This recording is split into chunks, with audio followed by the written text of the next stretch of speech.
Are you mad? You know you can't whoop me, right? You know you just a little Napoleon. You got what's that? The Napoleon complex syndrome? What is it? Duke. It's the tone. If you think I'm angry, you growl. Okay. Duke. Don't you dare. Don't you dare. Don't you dare. What, you want to fight? You want to fight? You want to fight? You want to fight? I bet you better not cuss me. Don't you cuss at me, Duke. Don't you fuss. I said.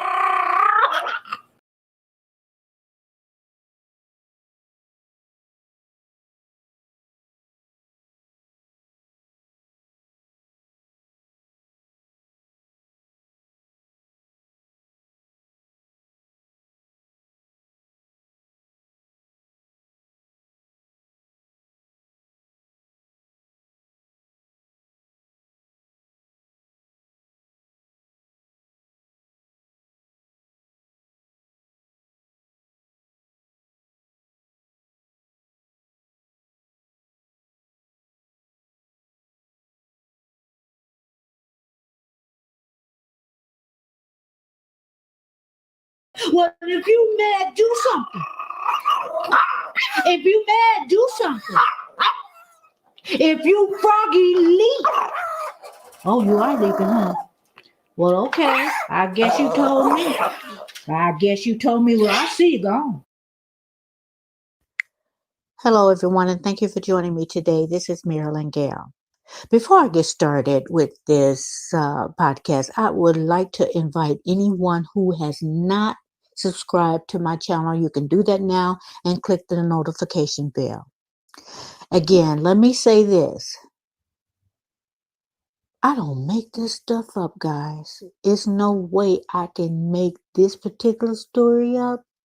It's beyond me what's in people's minds and what they think people are supposed to do. Okay, let me get started with this article. An Iowa man is accused of forcing a woman to watch the miniseries Roots to better understand her racism. The man, Robert Lee Noye, or I don't know any other way to pronounce that, Noye. He's 52. He faces charges of harassment and false imprisonment, according to Greg Bulow, the public safety spokesman for Cedar Rapids. On Monday, Cedar Rapids police were sent to an area in the city for an open line 911 call with lots of screaming in the background.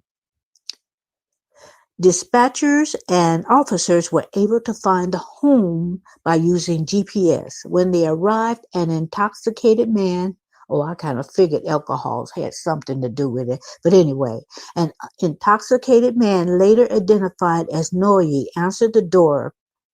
A 37-year-old woman and her 12-year-old daughter were found crying inside, police said. The woman told police that Noye had been assaulting her all night and had made her sit with him to watch the miniseries Roots, based on Alice Haley's best-selling book Roots, The Saga of an American Family, which drew attention to the brutality of slavery. The miniseries aired on ABC in 1977 and won a host of awards, including multiple Emmys and a Peabody. Now, the woman said that when she tried to move, Noye told her to remain seated and made threats to kill her. She was eventually able to call 911 and left the line open. Noye was arrested and taken to the Lynn County Jail. He was not listed as an inmate as of Tuesday evening. Okay, guys. You know it's more to this story. What was their relationship? Did they have a relationship? Did he pick a random lady off the street? How did he get her into his house? Or was it his house? Are they dating? Was she a stranger? Now, even if she was dating him, he has no right keeping her there and holding her hostage. Whatever the case, he sounds psychotic. How you gonna make somebody watch Roots? Maybe she want to watch Sex and the City or Martin. And besides, this lady is 37 years old. I can't believe she doesn't know about racism or how brutality and slavery went hand in hand. I just can't believe she didn't know that. And doesn't racism exist in Iowa? But what concerns me in this whole thing is the woman has a 12-year-old daughter that is traumatized now from from this guy's actions. Now, this is supposed to be a true story. Like I said, I can't make this stuff up. But that's not really his problem, wanting her, or that's not even the issue, I should say, on wanting her to watch Roots. Oh, he has deep-rooted psychological issues that he should dig in. Maybe he should watch Dr. Oz, or I can't think of anybody, because he needs help to get to his roots of his problem. So, guys, I just, it's sad because his personality. Okay, so what if she just sat down and watched Roots with them? That wouldn't be the only issue. Okay, she sat down, she understands, she has a picture. If she didn't know about his state of her life, 37, but she has a picture on what racism involves. Okay, next issue they have, meaning he gonna make her do whatever he want her to do. His problem, well, one of his problem we can see is a control issue. And not accusing him of this, but I'm just saying control is one of the things that make up rapists. It's not about sex.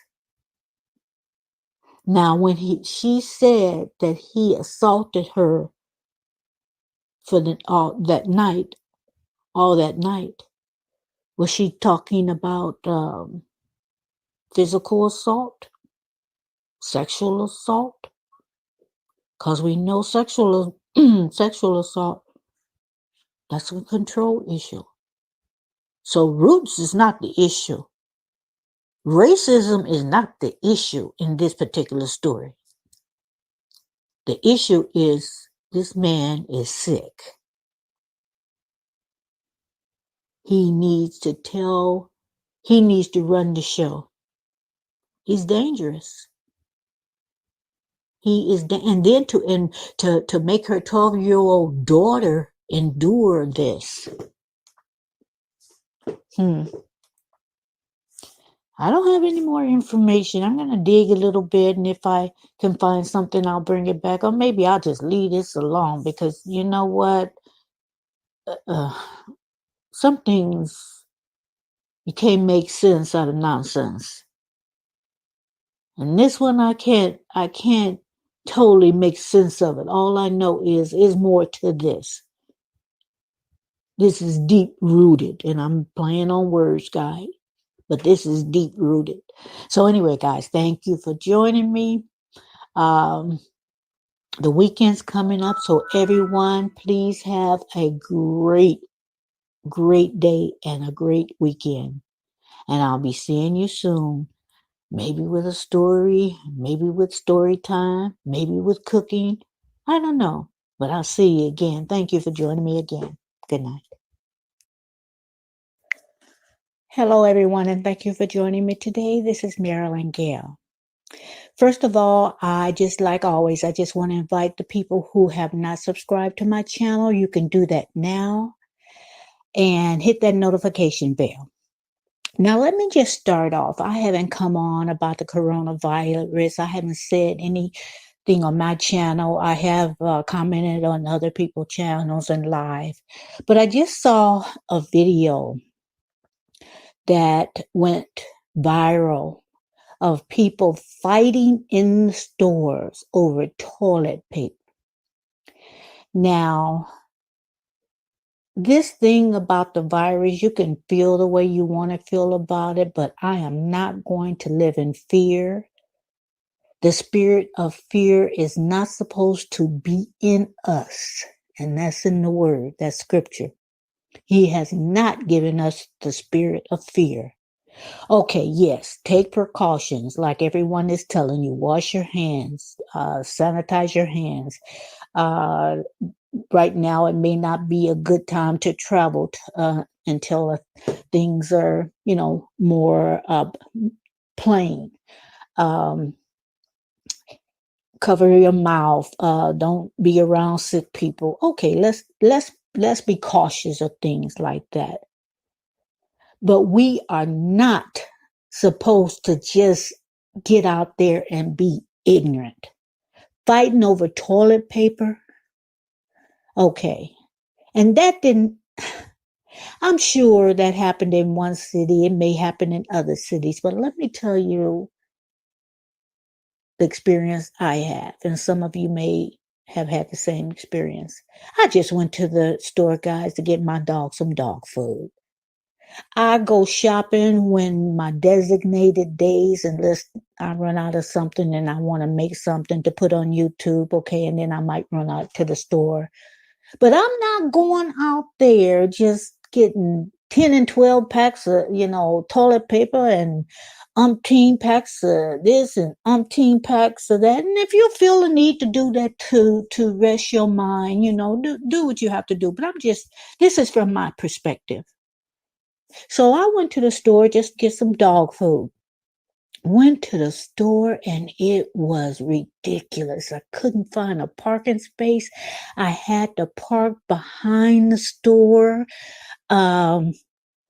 Then when I got up to where the shopping carts were, there were no shopping carts available. But let me tell you what people were doing. This one particular girl, and I don't know her name. I may not even see her again.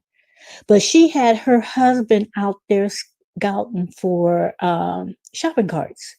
So when I came up to get a cart, she said, "Oh, you can't find a cart." And I said, "No, I don't see anything anywhere." So she hollered out to her husband, "Give me another shopping cart for this lady." So he said, "Okay."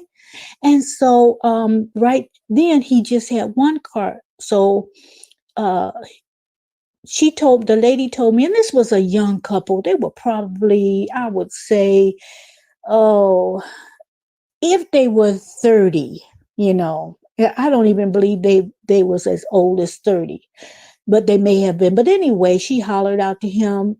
She told me, "Go get that cart." I said, "No, you've been waiting." She said, "No, that's okay."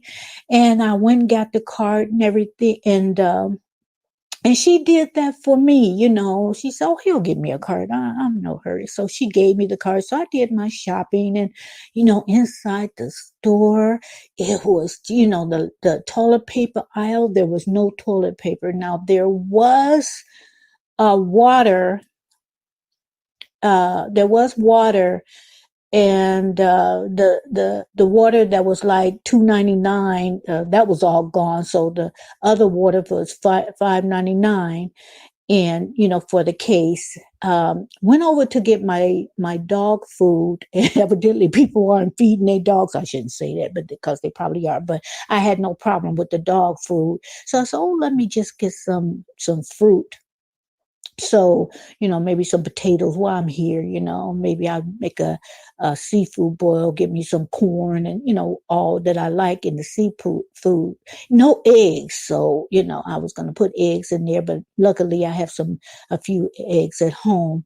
So there was items that was very scarce. Some aisles, I went to get, I said, okay, next week I'll probably make me some chili, the canned chili I have. And I made a video about it, the canned chili that you can make it taste like homemade. And I got that I saw it from Beloved, Beloved's Life. So I said, let me try that because I don't really want canned chili, but I love chili, and I don't feel like cooking my beans and everything. But so I went over to the aisle. There was no chili, so people are stocking up on canned goods.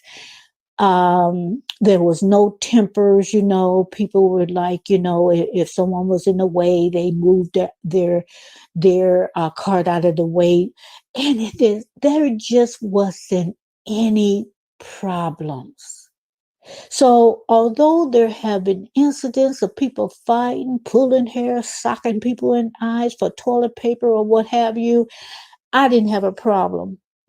So, but I did say, okay, since I'm here, let me get some snacks. So I got a few. I mean, I've seen some people just get, how they have, you get 3 for this price, but if you buy it individually, it's like, okay, it was 3 for, if you buy 3, it's $1.99. If you buy the one, is I think it was either $2.99 or $3.99 of donuts. So this lady got 3.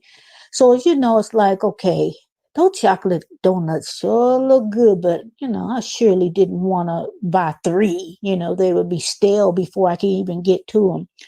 So anyway, I just left that alone.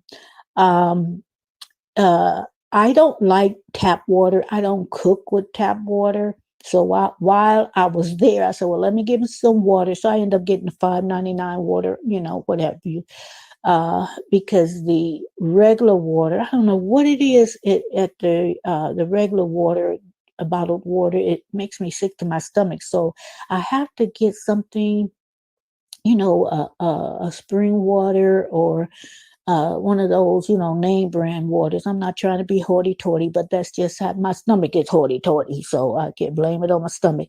So anyway, I got water, but I'm saying I just went for dog food. I end up picking up a lot of things, but I just got dog food, so I'll make sure my dogs eat. I'll eat beans for the rest of the week, but my dogs is gonna eat. In fact, I got some turkey and some chicken breast for their treats that I make them maybe once or twice a month. I just you know, do up some turkey or do up some meat, and that's just for their treat. I don't season it.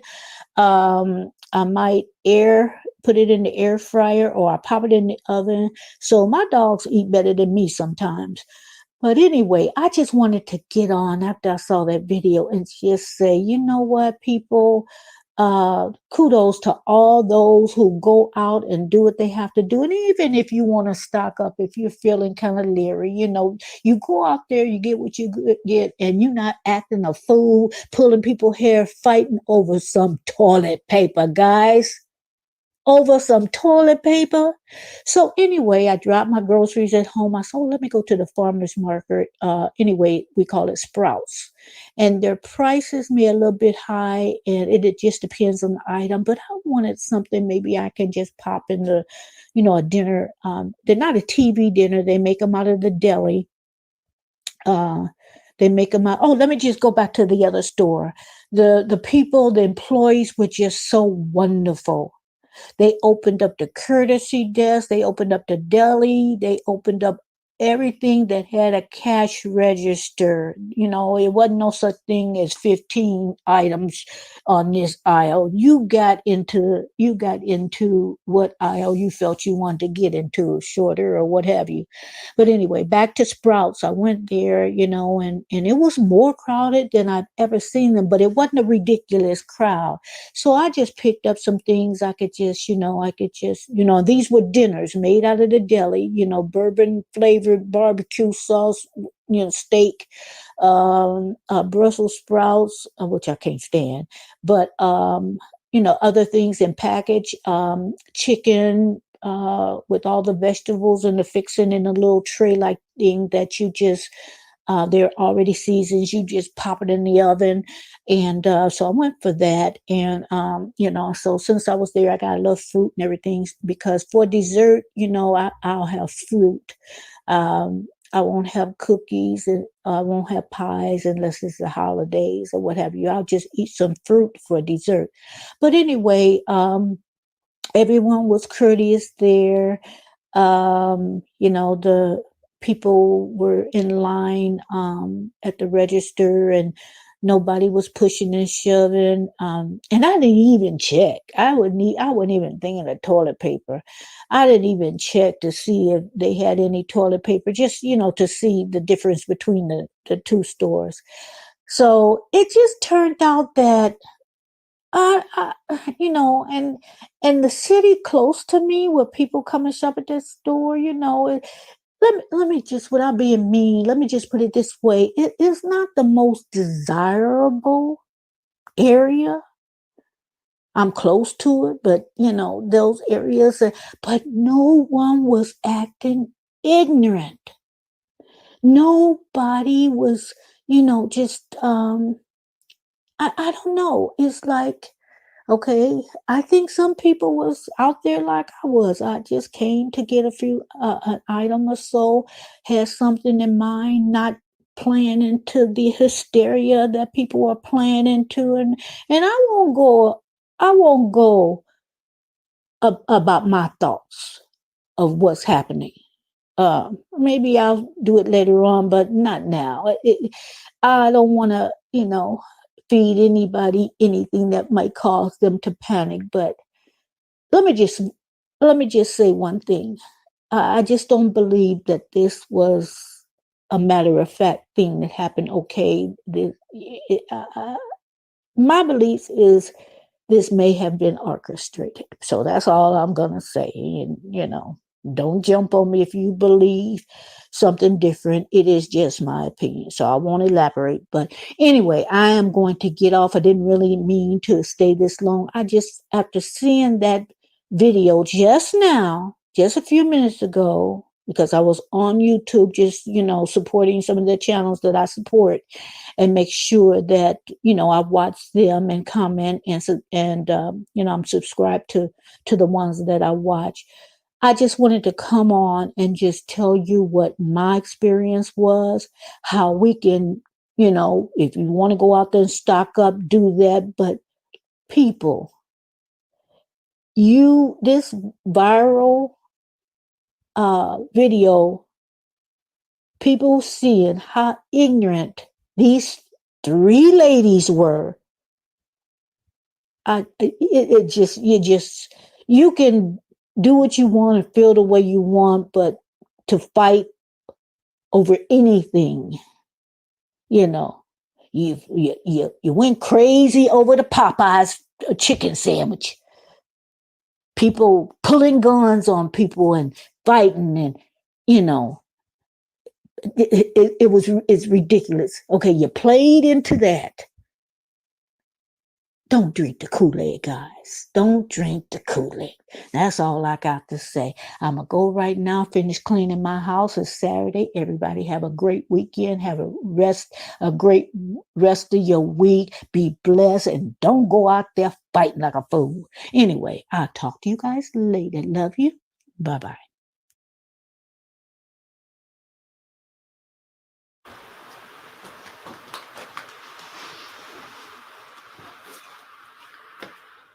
Hello, everyone, and thank you for joining me today. I'm Marilyn Gill, and I'm going to bring you some things that I got from to add to my wardrobe of my Afrocentric attire. But I have a couple of pieces that I just like, and I'm not sponsored by them, but it's a mail order catalog, online business, clothing business called Massey's. And I like some things, I don't like some things, but I bought a few things for that. And I just want to show you, and just you want, in case you just want to go online and just see what they have. And it's spelled Massseys,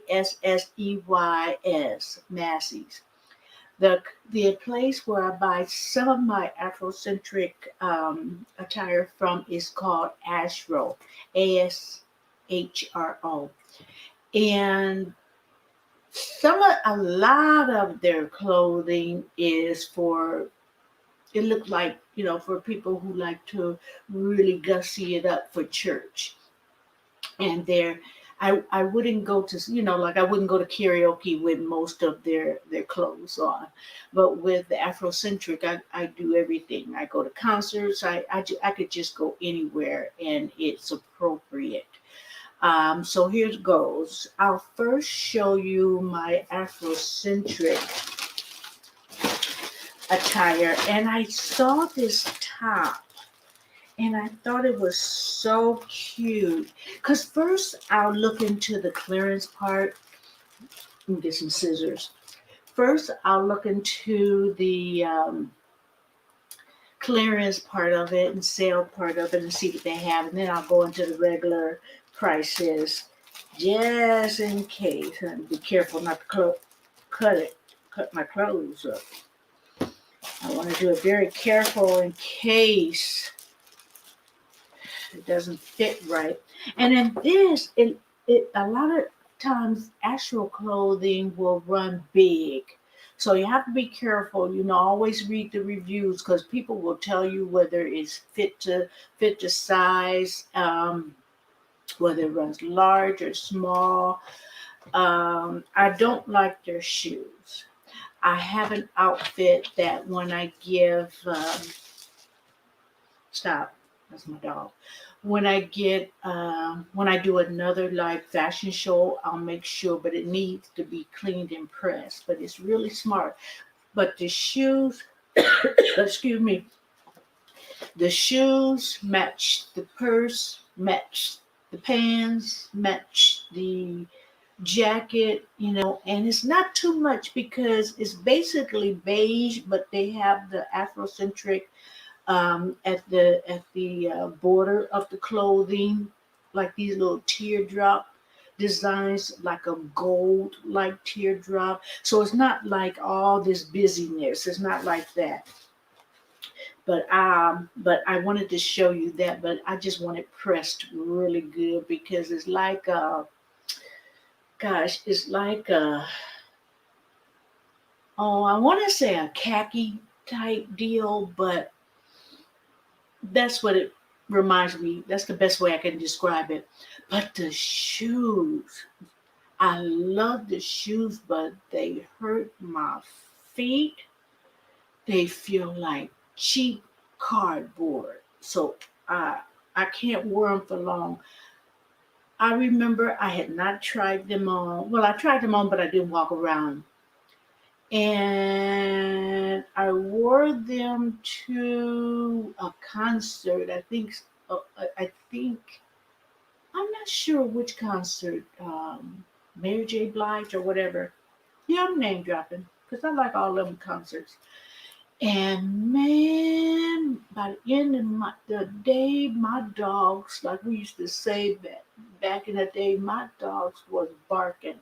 Not only were they barking, they were growling, and they had rabies. But anyway, no. Just being silly. But this is the first one, and I got a small. I don't know if you can see the detail of that. Let me move the tag. You can tell I just got it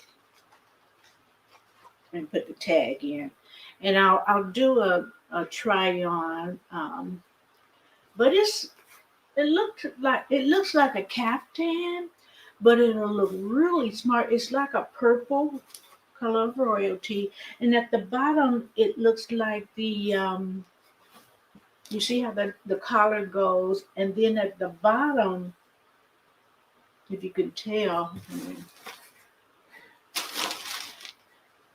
at the bottom it's like women in their um, authentic clothing with the basket, over their head. Let me get it up a little bit closer. See that? I love that. So I thought maybe I could wear and see there we go. That's closer. But I thought I could wear that with a nice pair of leggings or either I don't know with a lot of things. So that's that. And because I wanted to describe it because when I do the little, try-ons and I like to play music and really don't talk, I'll put like subtitles if I want to say anything. And next, I have, this is more like a lilac. Let me take this out of the plastic. It's a, it's a lilac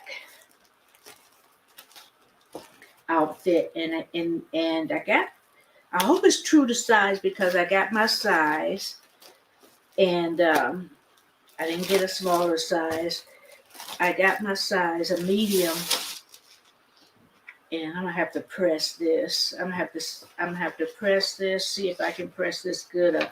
Send it to dry cleaners just so they can press it. Um, oh, it's got the tank. Okay, here's the tank. Just a plain tank. That's good. And then just the pants, lilac. It's a beautiful color. Get out of here, my dogs. Move. Get. And then the top. Now I would wear this to a concert, a Smokey Robinson, oh gosh. Uh, it depends, I wouldn't wear it for certain concerts, but certain concerts that I consider old school, I would wear this, because, young folks don't appreciate this. But look at the detail. It's like a gold on that collar. And when I try it on, I'll try to just kind of press it a little to model it for you. Um,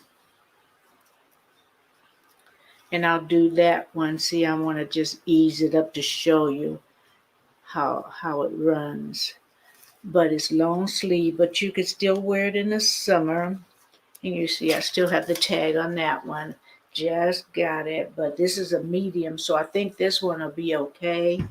And I'll bring this video out first, and then afterwards, like I say, in a day or so, or even a week, I'll model it for you so you can get the full effect. So I thought that was good, but what I want to do, because the tank goes underneath because it's sheer. I don't think that is lined. Yeah, got a little line, and I'll try it because if I don't need the tank underneath, I will turn that tank into a head wrap and it will match perfect. Oh, the little bun thing that I usually do, it'll be smaller because it's a tank. Because I use leggings, I use tank tops. Um, you can cut up a sheet so it's longer, cut the seams out. You can use that as a head wrap. I get a lot of my head wraps from Ashrow, but you can turn a lot of things into a head wrap. And plus, YouTube have a lot of instructions. Just type in the search part, how to do a head wrap, and there's ladies on there that will show you step by step. Some are harder than others. And what I do, if I mess up when I'm doing a head wrap and it looks good, I'll just leave it. If it don't look exactly like the picture, I will leave it. So that is my Afrocentric. I only got a couple of things from Ashrow. But this is Massey. Let me get up so you can see the detail. I got this from Massey, and I look at the colors. Are any of those colors? I can do a legging. I can do uh, s- you know, some pants. I can wear with jeans. It's versatile, but the back is the same as the front, so it kind of looked like a little short caftan. And I'll try that on. I got some pants this color. I got some skinny pants that color that I had gotten. What's that model's name? Aman. She sells clothing, and she was on. I don't know. Was she on QVC? or HSN, one of those, and the pants, not this. This is from Massey's, and so that will match perfectly. So I'll show you that. Oh, guys, this was on back order, and I finally got it. It took, I guess it was that popular. I got this from Massey also. Excuse me, that's the door. Why would people just come when I'm taping?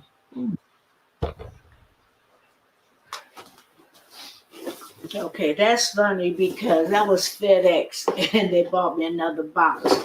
And this was from Amazon. You know the mukbangers, they're using this hot sauce and they do these spicy 2 times noodles and all this stuff. And I bought something else, and that's that. But I'll show you that in a minute.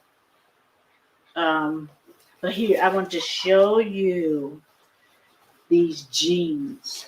Is the outfit. But look at the detail on those jeans. I'll model because you know what? You can't really tell the effects of the outfit just by me showing you like this.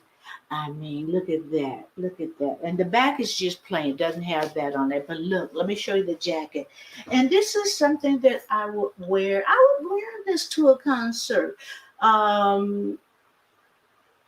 It's, not when it's 90 degrees, because sometimes it's 90 degrees at night out where I am. But as it cool off, and it comes with this jacket, and I can put a tank top on underneath. But look at the detail. Okay, let's see. So you put it together, and I'm going to model it for you so you can see the true effect. And the back is plain, just like the pants. I guess the back, it would be too doggone busy for me if everything. But when I saw that in the catalog, I said, oh, that would be so sharp. I've never seen, I'm old school sharp. I've never seen anyone like that. And I kind of like that, but it was back ordered and I ordered it and it took like 2.5 months to get it. So I just got that. And also from Massey, I just wanted these Skechers, just because I'm not an athletic wear gym shoe kind of person, but there's times that you just want to put some, if you're sick of putting the sandals on, and if you haven't gotten a pedicure, it's just times you want to do this, And I thought that was okay. These are Skechers. And so they wear shoes, they sell shoes too. And since these are Skechers, I was okay with getting them, unlike Astro's cardboard shoes. I had no hesitation. I tried them on and they fit really, really nice, and they're nice and comfortable. I didn't have to get a half size bigger or anything. They were true to size. You never know with Astro. But if it wasn't for my feet hurting, I would sport them shoes because, with everything. In fact, when I model, I just may put them on so you'll see the effect of the whole outfit. But when I wear that outfit again, I'm going to wear different shoes that match, a beige shoe or, something similar. I'm not going to, when your feet hurt, or that's serious business when your feet hurt. So I'm just opening this box right now that I just got. And I figured they would deliver it today, but I wasn't ready. Okay, so this is the hot sauce that the mukbangers are what they're doing, what they're getting.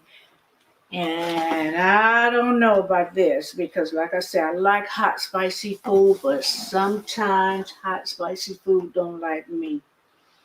So, anyway, that's the hot sauce. And then this is a 2-pack of the noodles that everybody is getting for their challenges and just to have with other things. And so I'm gonna do a mukbang with the noodles, and I'll do it on this same channel. In fact, I might transfer it over. Also do it on this channel and also my eating channel, just so people that don't go on that channel can see it here. And let me tell you, I got one more thing. I almost forgot about this, but this is the most important thing. A lot of times when you're cooking, especially dessert, well, this is the only time I would put desserts or French toast or whatever, and they call for vanilla extract. Let me tell you, instead of that, people use vanilla bean, but let me take it further. This is vanilla bean paste. And it's not cheap, guys, but I wanted to get the smaller one. I won't tell you because I think I just got free shipping on this. I think I should do Prime, but I don't order from Amazon a lot. So, maybe I'll just check into Prime and because I'll probably be ordered this. I tried to go to different stores to find this and I couldn't find it. But to put this in your cake or French toast or your frosting, a little bit in your frosting, and you don't have to use, but it's a vanilla bean paste with the seeds.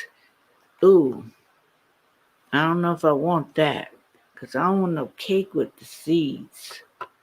I'm gonna try it out. Well, I only bought a little one. I bought a little one, and it's organic. Let me get the focus right. We'll see about that. Okay, yeah, I do want the seeds because if you get the actual vanilla bean and you're scraping those seeds and that stuff out the pod, yeah, this is what I want. Woo, woo, woo, woo. But they have different sizes, and this can get you know pricey, and that's the reason for the little one. But anyways, that is my haul. Like I said, I'll try on everything. I'll try on everything, and I won't say anything. I'll just put some nice music on and just do the walk and maybe a few dance steps or whatever, and I'll do. But anyway, look forward to that for the next few days up to a week or so for me to do that. In the meantime, guys, thank you for joining me for my little mini haul. I'm going to go hang up my clothes and probably press out what I need to press out for the upcoming um, mini fashion show. And and people seem to like the last one I did. And the last one I did was the music was um, Lady Smith Lack Mombaso. And they used to sing with Paul Simon back in the day. They have their own group, but they collabed and got with Paul Simon and went on tour with him and became even more popular.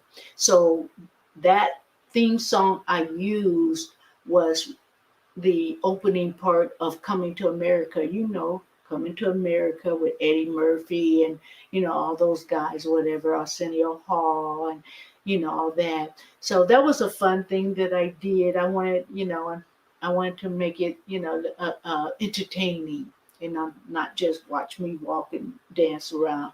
I wanted you to listen to something that a lot of people really like, that opening part of Coming to America. And also, so the next one, I'm going to feature this group, and I won't tell you because you'll know immediately. But they're more up to date. They're more more what? Uh, there's two guys. Let me not say anymore because you're gonna guess it. But anyway, I love their style. I love their style. So as you can tell, I love music, period. I love music from all over the world. Especially love music from Africa. I especially love soul music and the oldies. I love classical music. I love a little bit of country, very little rock and roll. I love groups that you probably wouldn't imagine that I would like, but my musical taste is really wide. I mean, it's really um, a wide span of what I truly enjoy to listen. You know, and music, you listen to some things when you're doing the housework. You listen to some things when you're riding in your car. You know, especially if you have a convertible top that. Put that top down, put that baby down, and ride along the coast. You know, and then you when you have company over, you got this kind of music. You know, when you're feeling happy, is this. When you're sad, is that. So music sets the mood. So this next song, that when I kind of model my clothes, I think that will set the tone of these clothes. I think maybe not all of them, but you know, when I dance, I'll set the tone. But anyway, enough of that. Thank you for joining me. I appreciate you. Looking at my little haul, my mini haul. If you have not subscribed, I would appreciate it if you do that right now and hit that notification bell. And why am I looking off that way? Sorry, guys. I think the monitor's that way. The camera is that way. So anyway, if I'm looking kind of cockeyed, that's the reason. But anyway, thank you for joining me, and I'll see you next time with that fashion show, mini fashion show. So have a great week. Have a great weekend, and do something fun. I'm going to do something fun today. I think I'm going to karaoke. So anyway, or to a movie. Anyway, I'll see you next time. Thank you for joining me. Good night.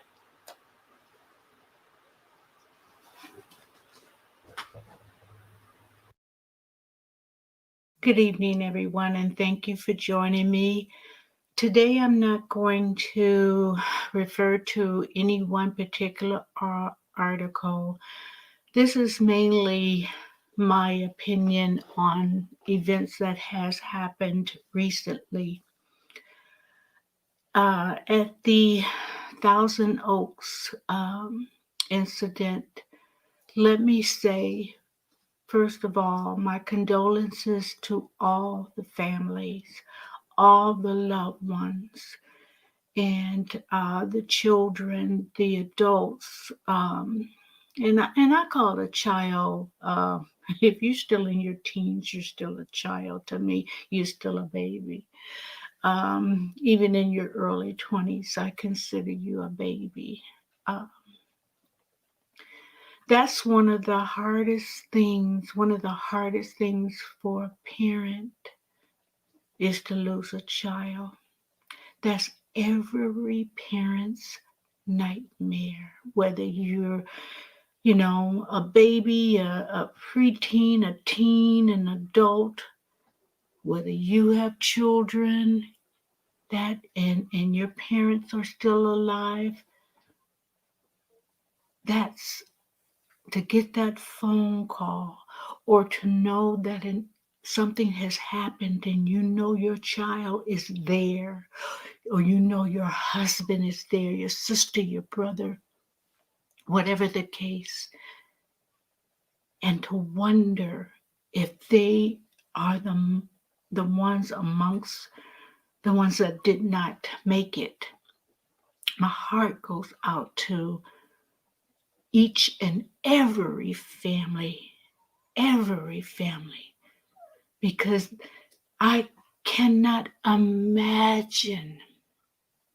I mean, I've lost a child, but through miscarriage. And although that was devastating, it's not like I spent time with that child. It doesn't negate the fact that the hurt was there, but to know their little personalities, to to know that they're in college and they're striving for a better life, something that every parent want their children to have a better life than they did. So all of their lives were taken regardless of their age, just because somebody didn't have anything else to do and thought it was a good idea. But it does not negate also the fact of the many lives that was taken by madmen, lives that was taken because of the color of their skin or their politics, or just because in many cases. And then we want to blame it on mental illness. Now, mental illness can play a part, I think, in a lot of the cases, but there's many mentally ill people that would not hurt anyone. And although you're mentally ill, you still have to pay. Now, many did not have to pay because they end up taking their life. They're not paying on this earth, but believe me, they're paying. What I want to call attention to is Adam Huxley. He basically, and I'm kind of switching gears right now for a moment, just slightly. He basically blamed Trayvon Martin, for his own death while Zimmerman is walking free. He basically referred to him in so many words as a thug. No. And just imagine the heartache that Trayvon Martin, mom and dad and other family members experienced. I mean, he was stalked. He was hunted down like an animal. And he knew his life was in danger. I don't even know what's worse. If you know you're being stalked and you know your life is in jeopardy, or or some madman come and shoot you and you had no idea. This and I believe some of the people might have died instantly and never knew what was coming. I don't even know which is worse. But I call out Adam because of the racist that he is, that he thought little about what Trayvon Martin's family was going through. He was a young man also that didn't get a chance to marry, didn't get a chance to have children, wasn't able to finish a higher form of education, didn't experience a lot of firsts in his life. He probably didn't even have his heart broken yet in a romance. Not true love, maybe puppy love. Like the ones in Thousand Oaks. Some did not experience their full potential. But to come out and blame the victim, like I said, my heart goes out to those young people, the older people. You know, all they wanted was to go out and have a good time. They probably, been studying or working or, the stresses of life, and they just wanted to sit down and have conversation with their friends and just experience, a good day. And look what happened. And I haven't reread the story of Trayvon, but didn't he just go to the store for some, if I'm not mistaken, for some Skittles? If I'm wrong, let me know in the comments, but that kind of sticks in my mind. And I didn't want to reread anything, I just wanted to give my opinion. And my opinion is, although I would not wish this for any family, Adam, you're wrong. You are dead wrong, and you owe an apology to the people that hurt, and you're putting out as if Trayvon was not the victim and he called this on himself. He did not call this upon himself no more than those other people in Thousand Oaks or the people in the fire. My condolences for them that lost everything. Oh, the ones that came out with their life, they are so blessed. And I think a lot of them realize that they're blessed. But a lot of them lost their lives.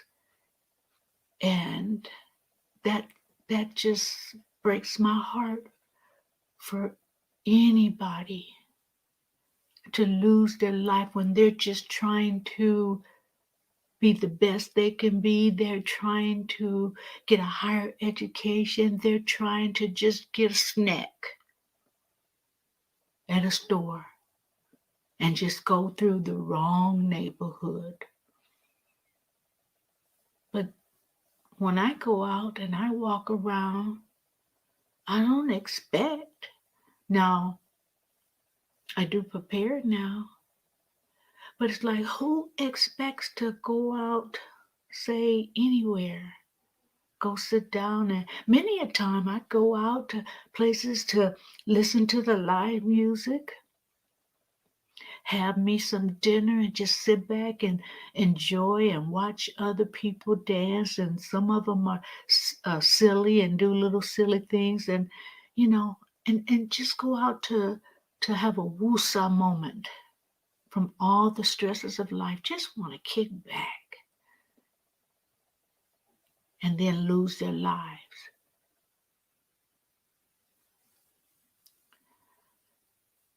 You are still disgusting to me, Adam. And Tamara, you're just holding back things. You're holding back things. You're not really letting things out, in my opinion, because you don't want to offend white people. I know you hurting. Those, I cannot believe, Tamara,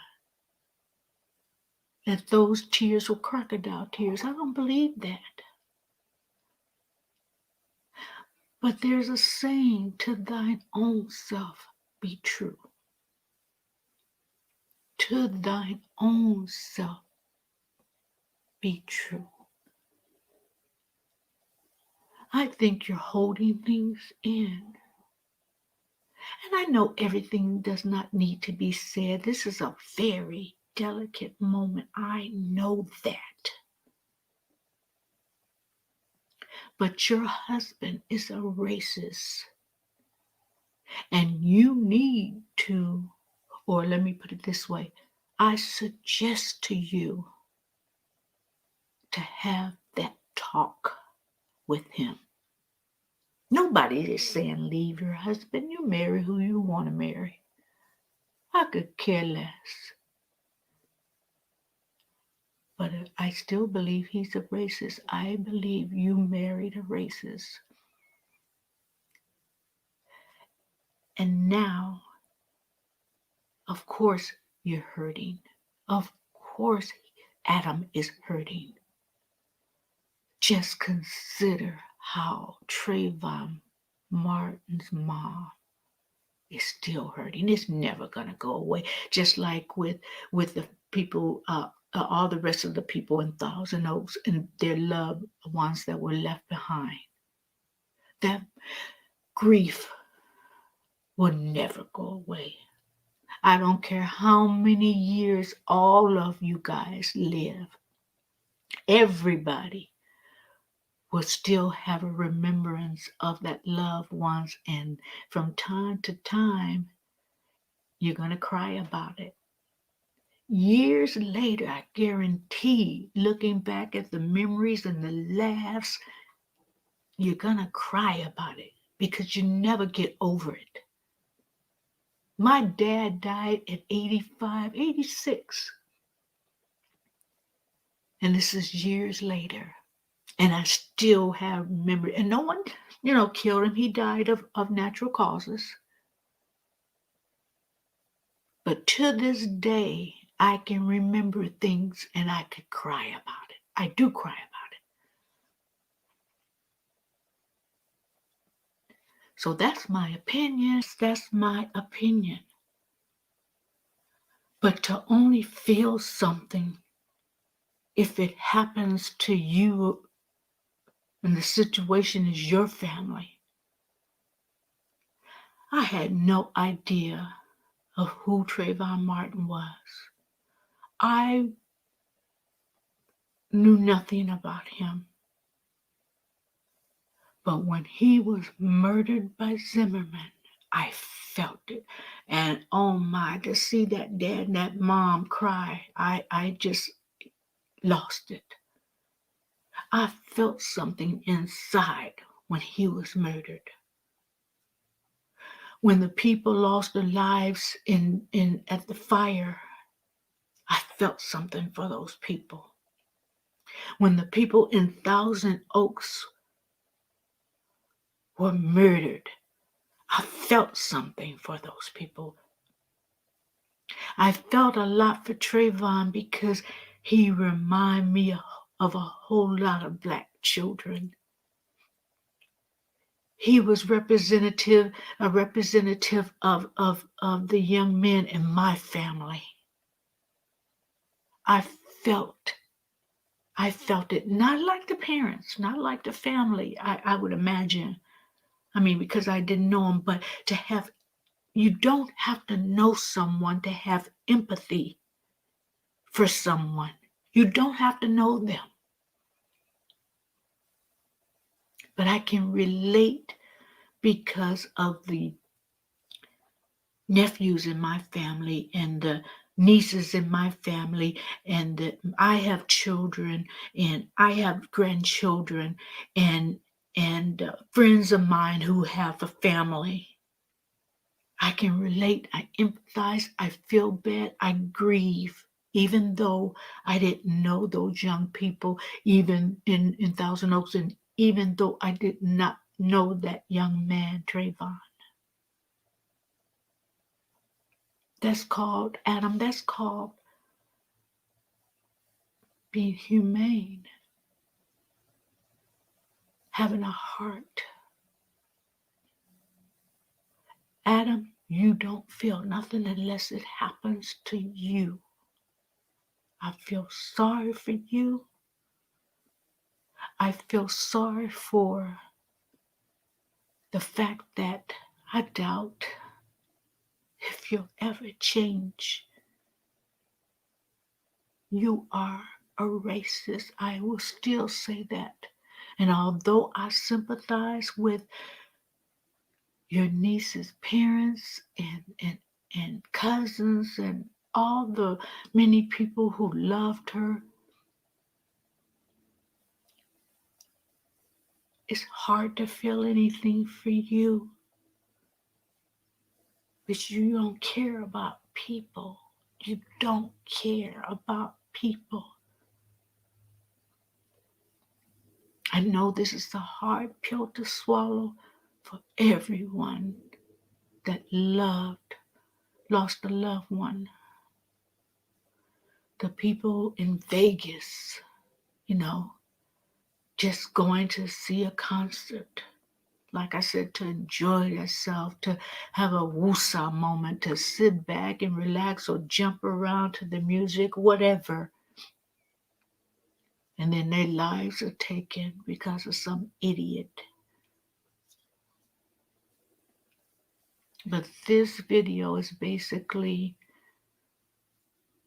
trying to see if there's any spark of humanity in you, Adam.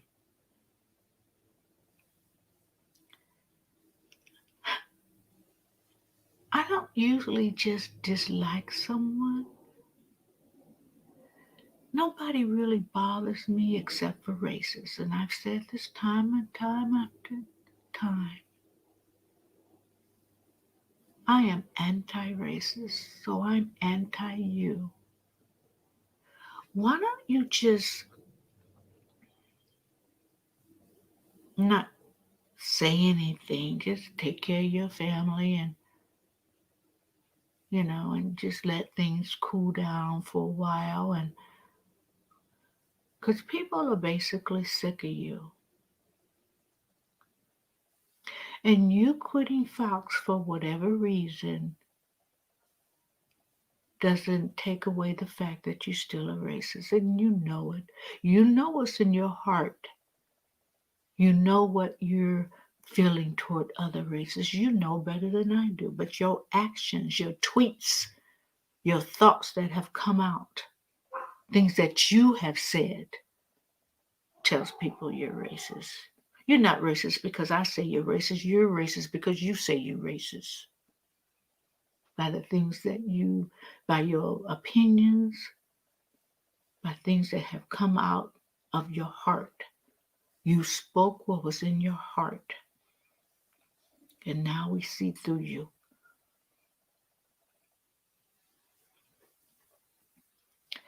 Some say this is not the time to say it, but when is the time? Like I said, I feel for all the family. None of them deserved what happened. None of them deserved that.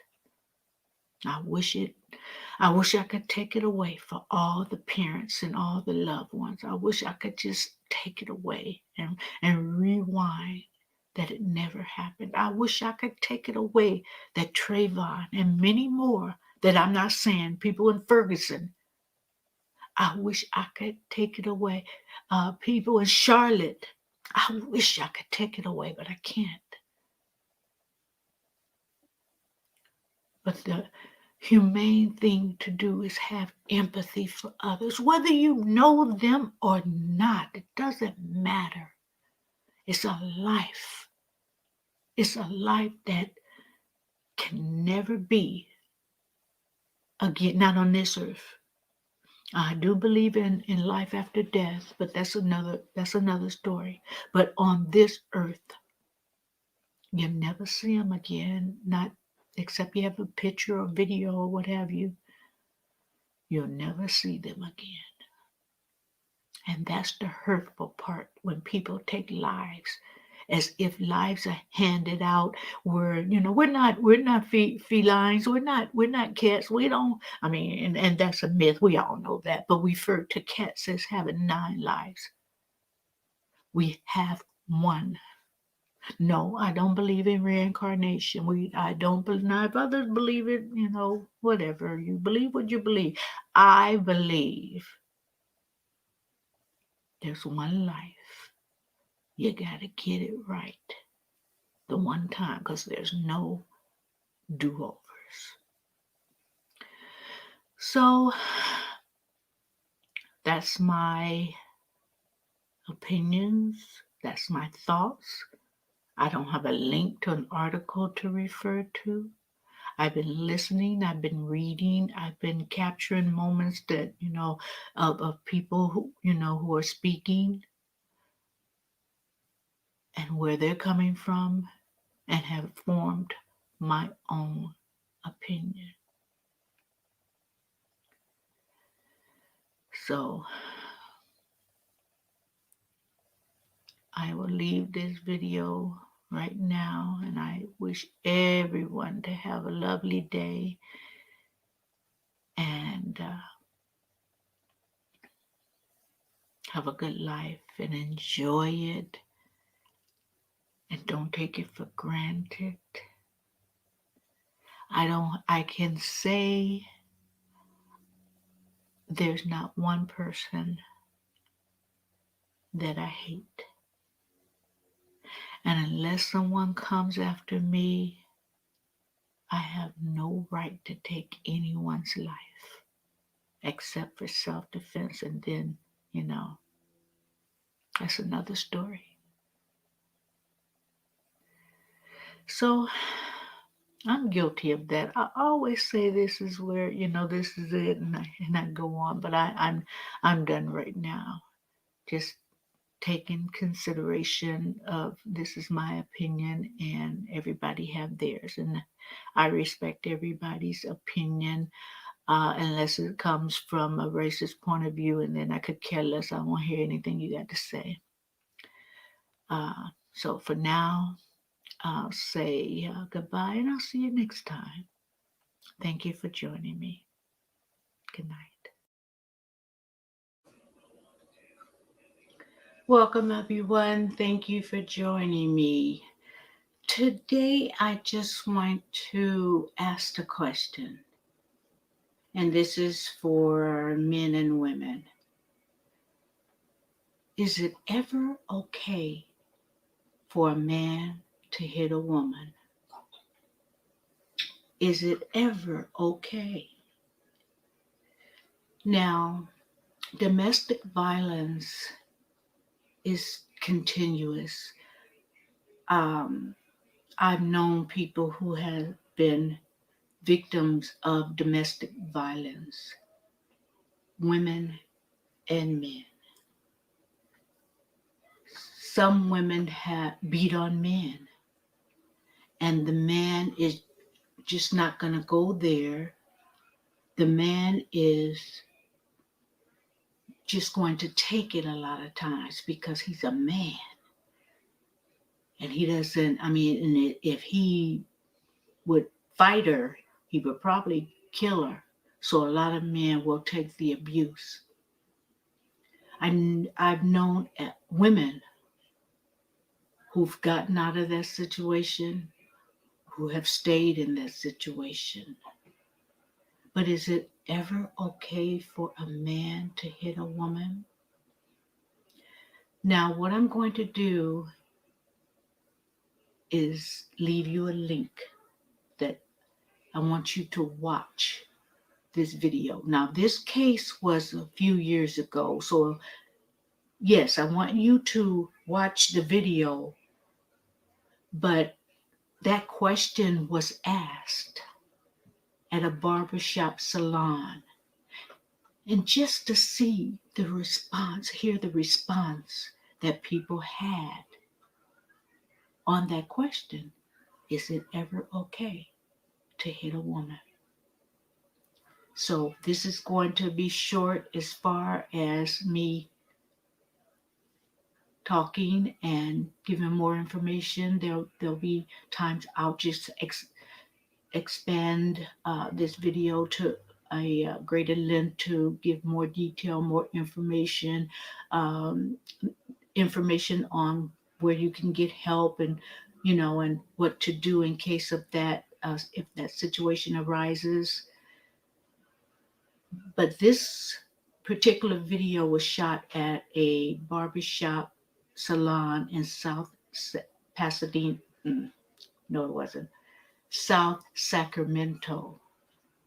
So just put the link on, hit the link, and watch that. It's maybe 4 minutes and so, not a very long, but just watch it and give me your feedback in the comments. Is it ever, not if she hit you, not if, no ifs, is it ever? And please, if you say yes or no, give me the reason you think that way. Whether it's yes, there are times you knock her out And then there's times you just walk away and turn the other cheek. So give me a little, just a little detail. You don't have to go into a whole, uh, story, but just back that up with a little bit of comment whether the answer is yes or no. So I'm going to leave you right now. Please click the link and I will see you next time. And don't forget, subscribe if you haven't and click that notification bell for further notifications. Thank you. Goodbye. Hi, everyone. Thank you for joining me. This is Marilyn Gale.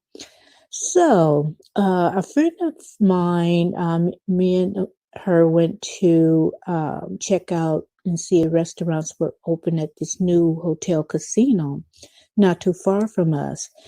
And the restaurants were not open yet, opening on the 10th. So we just walked around and checked it out.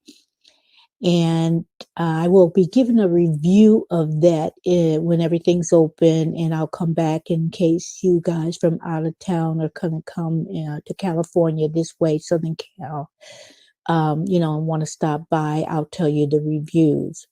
But anyway, not here to talk about that so much. We decided to go get something to eat, decided to go eat breakfast, and outside of the hotel, and it's about what 5 minutes or so away. So as we're walking in, it was these two guys in the booth, and I just noticed them quickly and just headed towards the front desk, like, and so we could be seated. Well, my friend had looked over there and she said, "Those guys waving at us to come join us." To come join us, come join them. Well,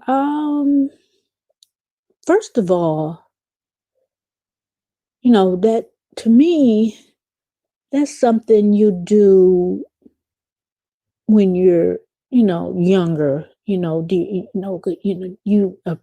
has to be a certain way to approach me. I'll just put it that way. And I have friends that are like-minded, so you just can't wave over and look at me and look at my friend, come on over, and we bop over there and join you. It doesn't work that way. And next, they did not only look thirsty, they looked dehydrated. So I was not going to go over there. So we were seated, and I like to have a seat, looking at the door, because I like to see what's coming in. I don't want to be surprised by anything. And nowadays, you never know. So I like to sit by the door and check where the kitchen is and maybe another exit. I'm just like that nowadays. Um, so I was facing the door, which means I could, if I looked a certain way, I would be looking in the corner. So they're steady looking over at the table where me and my friend was sitting and eating. It's like every little piece of food that I put in my mouth, it's like they just gawking. Well, one of them was. And so I was telling my friend, look at them. They so, look at their little thirsty behinds, want to make contact. And although I could see, I really wasn't making eye contact because I didn't want to encourage the situation. And that's the subject for today, being thirsty. Now, social media, even I've seen it here on YouTube, both men and women that had a channel. There's always certain people, flirty people, just thirsty people, downright dehydrated people, the things that they say, and you could tell whether that they're thirsty. They're asking all these questions, not even questions on the topic. They're not even commenting on the topic. They're just trying to see if they can snag this person. And anyway, it and they don't have a picture. So I know a lot of people don't care. Like if you find a good person or whatever, it doesn't matter how they look. Yeah, but that's how catfish work. They don't put up a picture or they put somebody else's picture up for whatever, reasons they do that. Probably because they're not satisfied with themselves. But they go on the channel, and the uh, even if the creator, try to be, they answer back or whatever, and they try to, downplay the flirt, whatever, and answer questions or make a video with just questions and answers. It's just so obvious, and people, it is not attractive. It's not cute. It is not cute to be thirsty. I mean, at least have a little style about yourself, a little finesse, and but the creators are on YouTube, and I can only, excuse me, I can only speak about YouTube. Don't have Facebook or anything. Not really fond of social media. As far as Facebook and Instagram and all that, which I did open up an Instagram, and I don't have a lot on there yet. I've been concentrating on my content for YouTube. But, it's just ridiculous sometimes. And I'm embarrassed a lot of times. Um, what what are people thinking? And I'm applying this to men and women. What are they thinking? Do you really think you're going to hook up with the creator of the channel? Do you really think you're going to, he might give indications that, you might feel that he's a good man, and, and you're wanting or needing a good man, whatever it is. Do you really think he's going to hook up with you? Because even if you did go out with him or her, so what's to say, okay, you got him by commenting and flirting and whatever. So don't you think that when another opportunity comes up, he's going to flirt, maybe ask somebody else out? I mean, come on, guys. So that's really all I had to say. Last night kind of sparked something in me, how some men, in a man in this case, some men just think that they can summon you over. We as women are so desperate for a man that they can wave over, and we'll go prancing over there to sit down and have a $15 breakfast, and what's going to come, what they expect. I'll put it that way. What they expect to happen. Oh, don't sell me cheap. Well, that didn't sound right, but you know what I mean. That it doesn't work with me. There's nothing wrong, guys, in being single until the right person comes along.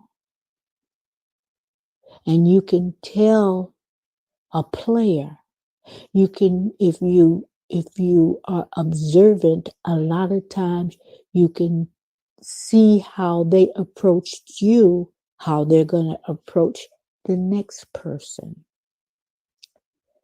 And if you're observant and you just don't, like we used to say, don't go for the okie doke, you'll save yourself a lot of drama. So I just wanted to come in and make a podcast regarding thirsty people. Just stop it. It's not cute. It's not cute at all. And you approach, and let me say this real quick. I always present myself when I'm going out in a certain matter. And for the most part, because at this particular time, and this particular time may last forever, I don't know. I'm not looking for anyone. So I project like what can I call it? Like I'm unapproachable because really I'm just going out to just have fun, enjoy a good meal, enjoy karaoke, enjoy a movie, whatever I am. And because of the way you approach me makes me more unapproachable. A gentleman, you'll know a gentleman, ladies, when you see one, and he does not go to a restaurant and wave you over and summon you over, like you so thirsty that, you just run over there because you're so happy to be in the presence of a man. No, guys. Don't do that. A gentleman will know, even in that scenario, not knowing, not, two strangers, excuse me, two strangers see two ladies, and if they're interested, it's a way to approach people, and that was not the way. They could have waited till we got, and I wouldn't have given them any play anyway, but they could have waited until we were seated, come over, introduce themselves, asked if we wanted to join them, and not like summon us like, to, like their tricks, to be straightforward, because they were watching for the next people to walk through that door, the next set of ladies or next one lady to walk through that door. You better believe it. And it didn't happen. No one else. It was about 10:30, almost 11 o'clock, I think. So it wasn't like anybody was going to come in there, a crowd of people, so they can have their pick of the litter, so to speak. But it could have been anyone. And not to say that, we didn't attract anyone, because evidently we did, but they were just looking like, whatever come through that door, we're going to pounce on it. And that's an insult, actually. So anyway, be mindful of who's out in the street, and how they approach you, because how they approach you is going to be how they treat you. A lot of people, in this instance, it was men. A lot of people have big egos. These men have egos like, I, I don't know. Who's to say they didn't say, man, the next thing that come in there, watch me catch that. You never know the devious thoughts that people have. So I am going to end this right now. And guys, it's Friday. Have a good weekend. Watch out for the dogs out there. Watch out for the thirst, because it is real. And I will be back to bring you another video. If you have not subscribed, do so now and click that notification bell. And people, have a good weekend. I'll see you next time. Goodbye.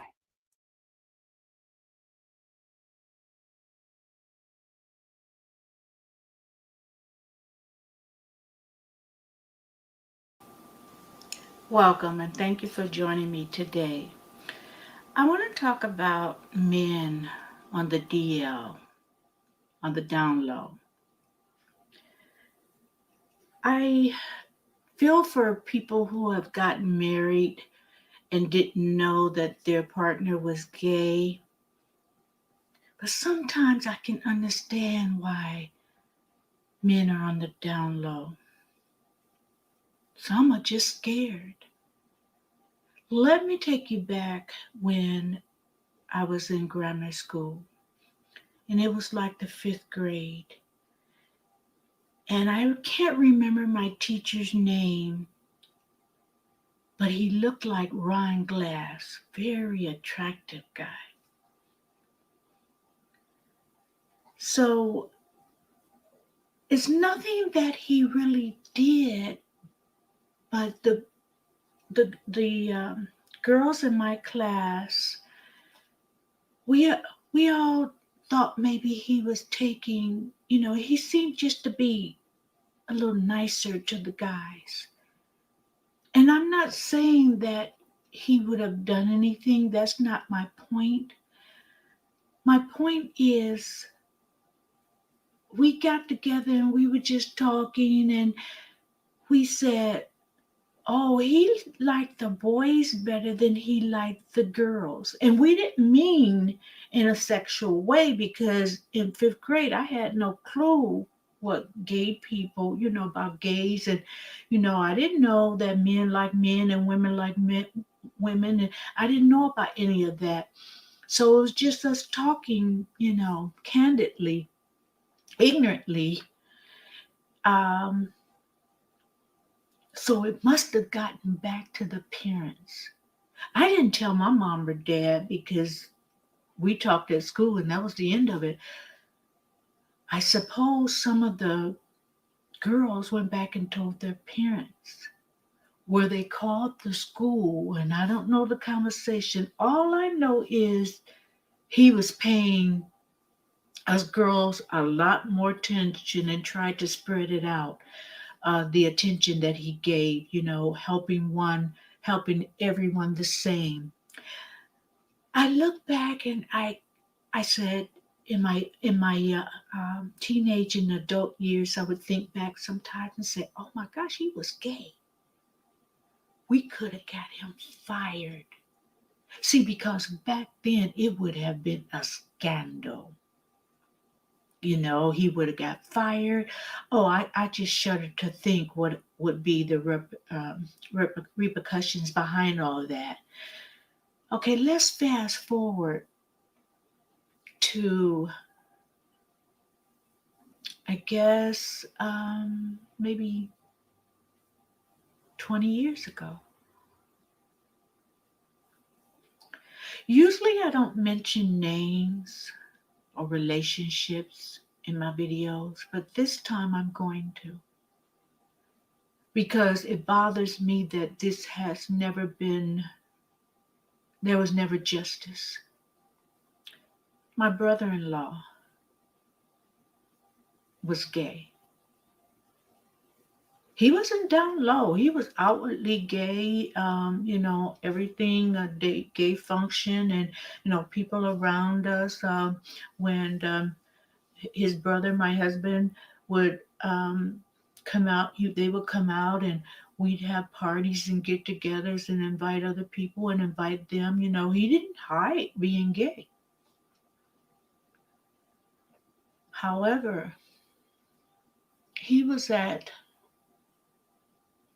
a gay club, and they were waiting to get in, and all of a sudden a car just comes into the crowd and hit the guys that was out waiting for the club to open.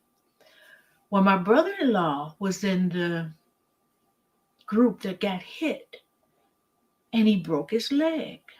He was in the hospital, the 6 week with the cast. And I always thought about that. It's like, did they mean to get him? Or was it random? But it was clearly a hate crime. So let's fast forward to maybe a year after that incident. Nobody had heard from him.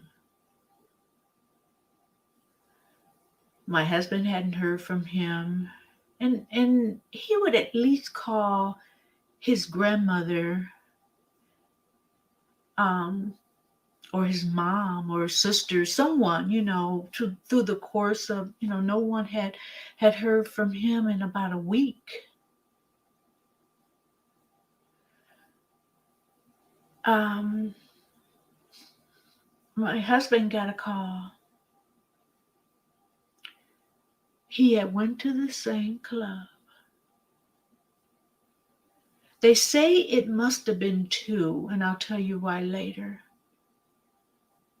but two guys, he took them home and they killed him. They figured that it had to be two the way he was positioned in the bathtub, but the way they killed him was they put a plastic bag. No, I'm sorry. They put a pillowcase over his head and tied it around his neck, filled the tub with water, and dipped him into the tub. And as you're trying to breathe and it's wet and it's clinging to your face, it's clinging to your nose, so they suffocated him. The detective said that they figured it was a vet, someone who had been to or learned from Vietnam, or I'm not sure, because that's the way some of the people used to do the enemy in the swamp or watery area. They would put something over their head, dip their head in water, and they would suffocate. That's the story that was told. I don't know. So I I can understand why, because the hate crimes, those type of hate crimes against different races, since against the LBGT community, hate crimes haven't stopped. I don't believe a lot of times some of the gay men that they say killed themselves. It may be true, but it could be foul play. So that's the reason why I have an understanding on why some men just don't put it out there, because it's dangerous. There's other reasons, and I won't go into that, but I just feel it's out of fear. Um, they've never found who killed them to this day. His name was David Wilkins. And I hope the family don't mind me doing this. I don't have any contact with the family anymore, but I'm just hoping, even at this stage, that someone knows something. I don't know whether the perpetrator is alive, but someone knows something. And even at this stage, if they could find that person,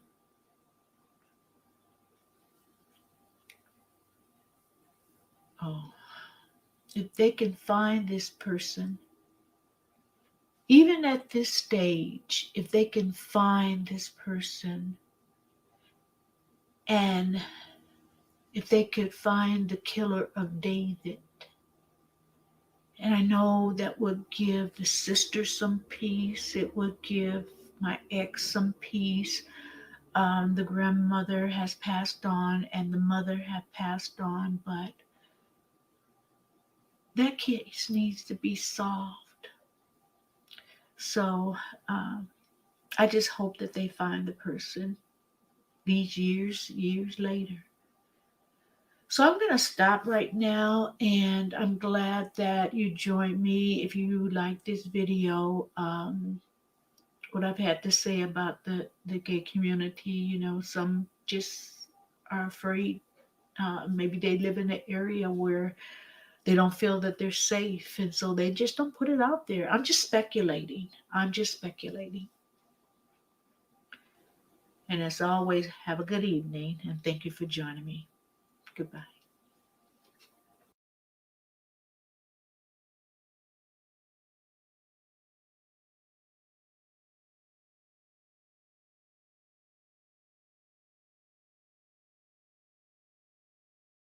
Welcome, and thank you for joining me today. I want to read you an article regarding an elderly woman being scammed on an online dating site. It says Florida woman loses $1 million in online dating site. She says, I felt like I really knew him closer than anyone that I'd ever known, says Pamela Viles of Sarasota. They say you can't put a price on love, but a woman in Florida did and shelled out $1 million to an overseas suitor. Worse yet, she has nothing to show for the 2 years she invested in the faux relationship, aside, aside from a broken heart and an empty bank account. Pamela Viles of Sarasota told WWSB News she was looking for companionship and she thought she had met a nice guy online, but eventually discovered she had been scammed. The 69-year-old Viles said the woman wooed her unmatched while posing as an Australian born business owner with citizenship in Canada. She said he texted daily and called twice a week. This was intimate love, details dreaming so deep, she said during an interview. With WWSB News on Friday, I felt like I really knew him closer than anyone I had ever known. The man began asking Viles to lend him money to run his business. Flag number one, they start asking you money. She withdrew money from her bank accounts and took cash advances on her credit cards. It's estimated she wired him roughly $1 million. She says she's now approximately $350,000 in debt. The FBI says romance scams, which are commonly referred to as catfishing, have been around for years and are responsible for millions of dollars in thefts. The pictures in the personal ads are likely phony and the profiles fake, typically crafted to cater to the individuals they are targeting, according to the FBI. You can go read the full article. Just Googled in Florida woman loses $1 million, um, and that will give you the full article. I just want to read a little bit of it. I do have some experience. Years ago, I did go on online dating, and there are a lot of catfish on all of the sites. None are immune. The free ones, the ones that charge you, it doesn't matter. The scammers will pay the few dollars to get potentially hundreds of thousands or even $1 million in this case. It's funny because when I went on, I don't know whether it was a talent that I had or whether just all my life, the working in social services, I just have a feel for people. One time, someone uh, contacted me in one of the sites, and he showed a picture of this this athlete playing basketball. Looked about over 6 feet tall, nice looking guy. And what I did is, in conversing with him, I had a feeling, he wasn't right, but I was just playing along with the game to see, how he was going to weasel out of it or what he was up to. Well, it didn't take long because he gave me his number. I blocked mine so it wouldn't show up on his phone. I could tell by his voice that he wasn't that 30-something-year-old guy. I could tell his voice sounded like he was at least in his 60s for one. And all I have to do basically is listen to the voice. And usually the voice will give it away. He didn't sound like an athlete. I'm sorry. He sounded like he was on oxygen. Nothing's wrong with being on oxygen, but this was a catfish, so everything is suspect. So I confronted him over the phone. I said, "You're not who you say you are." "Yes, I am." He was just too adamant. "I am the real person." Now, if you're the real person, you would normally, tell someone, "Well, I am who I say I am." And if you don't believe it, then, that's your problem. He was just so adamant. "I am that person." And I said, "No, you're not." Click. So I hung up on him. He couldn't contact me back, of course. But there's a lot of science to catfish. All you have to do is just listen, and they usually will tell on themselves. They'll give it away. Now, about a few years ago, in just looking at the television show Catfish, I researched it a little bit more, and the statistics show that at least 87% of the people online are not who they say they are. The picture is not there. They're scammers.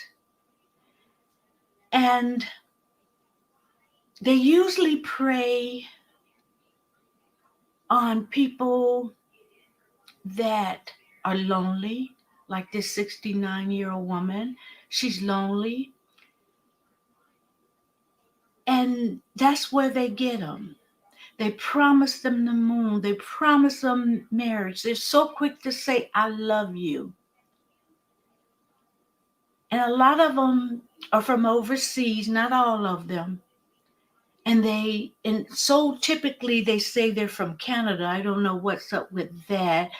There's a reason, and I didn't research that. I just wanted to come on and do this. I just was reading this particular article this morning, and it kind of sparked me to do this video. Now, I do have someone that I know. Uh, she did not get scammed as far as fake pictures. They were who they say they were, but they changed their situation, or they made themselves better than what they really are, except, um, by financially better and career wise. She's been married a few times, actually more than a few times, because they they always want to hurry up and snag you. The ones who are who they say they are, as far as their profile picture, they want to hurry up and they want to marry you. They want to hurry up and get a commitment, uh, because they figure if you marry them, then you'll work harder on the relationship. They want to hurry up and get that commitment before you find out who they are and what they're saying is BS. Most of them have bad credit. Most of them, a lot of them are unemployed. And so they're looking for a come up when they contact you. Usually people will say what their career is. And so they kind of guesstimate what kind of money you're bringing in. Some of the sites give a range. Do you make this to this, or different ranges of income? That's a red flag. Do not, if you're going to go online, don't tell them your income. I mean, you're just like advertising, like, okay, use me because I got some money. Use me. Here I am. You're just putting yourself out there to be hurt. Catfishing has been around for a long time. And this show, Catfish, that's on TV, I give the guys kudos. I can't even remember the names now, but I give the guys kudos because they have helped a lot of people. Now, some of the cases on that show is just, obvious. They don't want to meet you anywhere. They don't want to Skype or a webcam or FaceTime. They can't meet you because, oh, I just was in an accident, or this person just died from cancer. There's a lot of signs that they aren't who they say they are, and they're catfishing. And sometimes it's not about the money. Sometimes the other person is lonely and don't think that they're good enough. And so they put somebody else's picture on site to kind of pull you in. And now that the relationship, they have feelings and you have feelings, and now they're scared because to meet you because you're going to find out that they're a liar.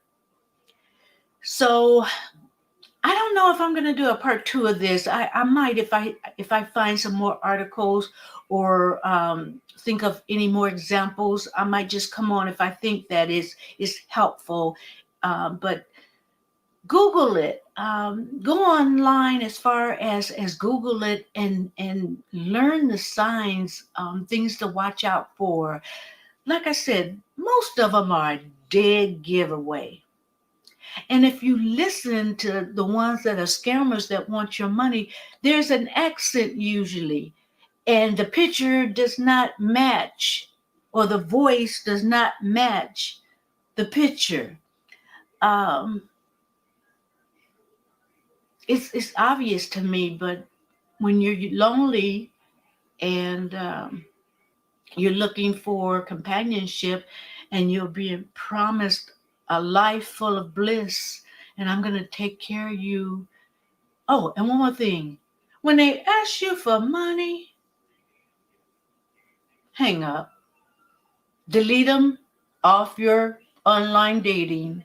Delete them because that's a dead giveaway. A real man or woman that legitimately want a relationship and they met you online will not ask you for money. And if they do, run. It is a scam. This lady is out about $1 million according to her information she told. So I'm going to end this right now.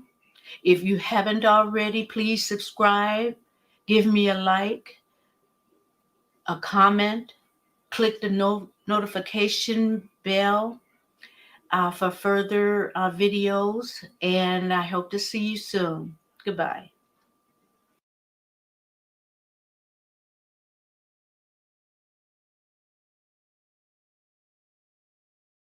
Welcome, everyone. Thank you for joining me today. I'm here to talk about dreams and premonitions.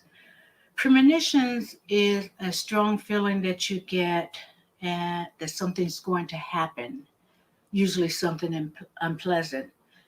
And dreams, they're made up of symbols. The symbols are the language of dreams, and symbols can invoke a feeling or an idea. I had a dream that I was going on a game show. So I sent off for tickets for The Price is Right. In the dream that I had, I dreamt that I was on stage and there was an unusual type of appliance. It was a dishwasher mixed with a stove. But in this instance, because I had the dream, I got the tickets. Now, in the dream, like I said, I was on the stage of The Price is Right, and I had bet correctly for the washer and dryer, which that's what it turned out to be instead of a combination stove dishwasher. I guessed right, and that was basically the end of the dream. So, in having the tickets for The Price is Right, my brother and I, we went, and it happened like the dream.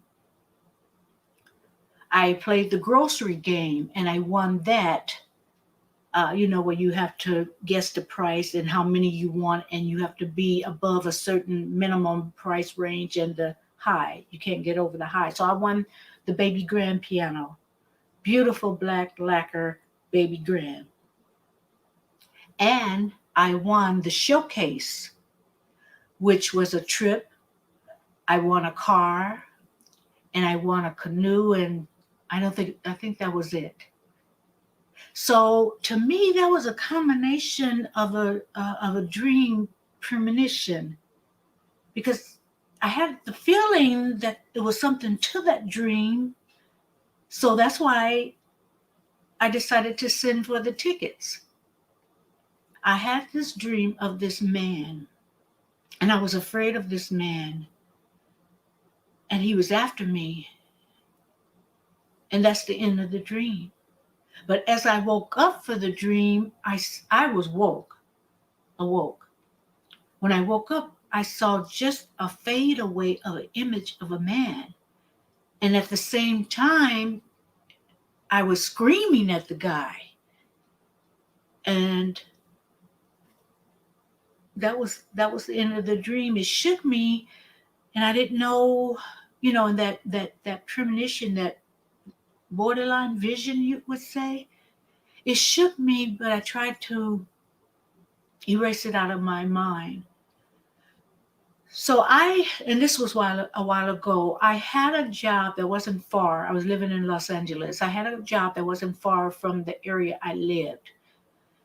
And I figured I would save some money instead of taking the bus because it was close. So I saved some money. I'd just gotten the apartment. I hadn't been there 2 months. So I decided to walk home. Not a good idea. It was dark. So as I was walking home, the dogs were barking in the area, and that startled me. I mean, I was just uneasy for the whole walk. And I was like halfway at this point between my job and where I live. So I decided to continue the walk home. So just looking around, being very paranoid, I finally get to my apartment.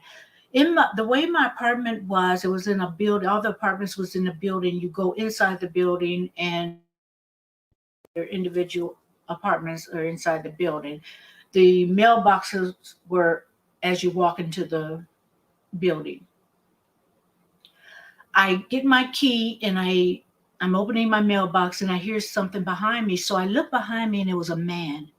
And I was just getting ready to say, "Oh, you scared me." And I turned around, he grabbed me by my neck. And I remember him saying, "I don't want to hurt you." And I told him, because I had just gotten paid, "I just got paid. You can have my purse. You can have everything in my purse, anything you want. Just let me go." And he told me, "I don't want your purse." So he drove me to the garage. They were not really garages, but they were like enclosed carports. He drove me in there, and he started telling me to take my clothes off. And I'm thinking, I don't know what's going to happen, but this is not going to happen. And this was years later, after it was an attempted rape by a family member's husband. So that came up in my mind. But I said, this is not going to happen. So he started telling me to take off my clothes. So I'm slowly untying my shoelaces, and I had on gym shoes, tennis gym shoes, and I start untying those real slowly, like tortoise, real slow. I'm taking my shoe off. I hadn't gotten the first one off yet, and he's telling me, "Hurry up." So I'm going to the other shoe and taking my time, being slow, trying to figure out what I'm going to do. What am I going to do? As I'm thinking,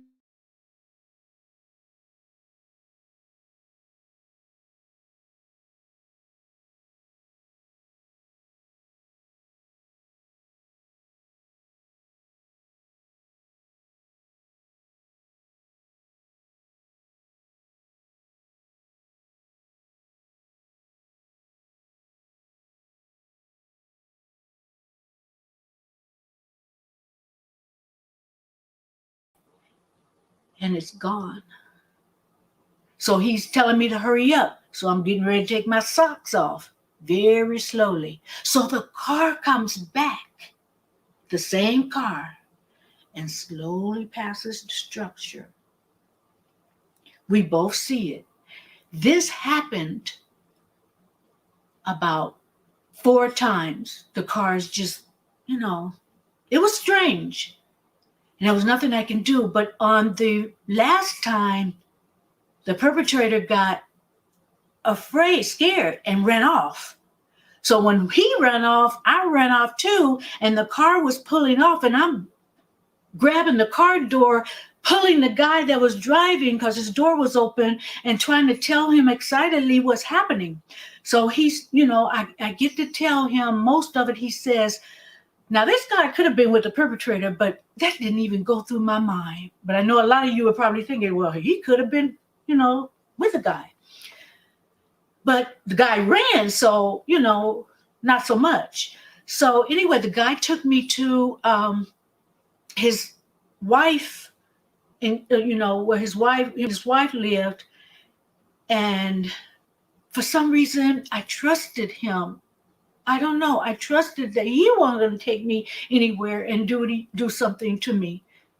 And so I'm telling him, I'm telling his wife what's going on. And he tells all of us, this guy, he says, you know what? Me and my partner, we were going out to party. We were going clubbing. My wife and my kids, they were okay. So my partner's telling me, come on, man, it's late, it's late. So he says he drives off. He could not get out of the parking, out of the driveway to the complex. He would have this overwhelming feeling that something was wrong. And so he would back up, and his partner would say, man, you just left them. Nothing is wrong. Let's go. So he would head out again, but he couldn't get out the parking driveway. So that's why he was going back and forth. He could not leave it for that overwhelming feeling, that unpleasant feeling something was going to happen. Premonition. So that's when I grabbed him, of course, and was able to get away. Now, one part I didn't tell you is the guy, and I figured out years, when he grabbed me by my neck, I know he had a brown flowered shirt on.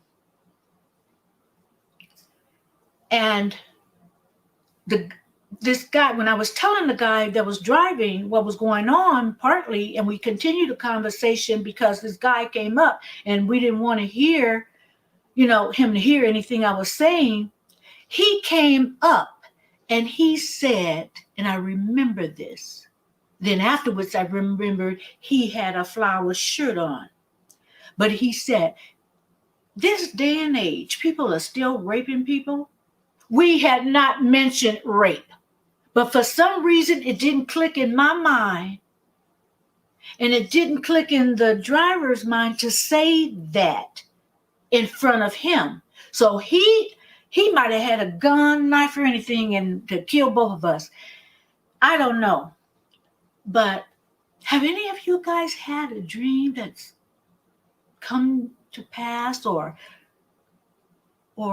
premonition that something bad was going to happen and you didn't know what, but you had that overwhelming feeling? So sometimes you stay at home, you have plans, and if you get that feeling, stay home, that wherever you're going to go is not going to happen.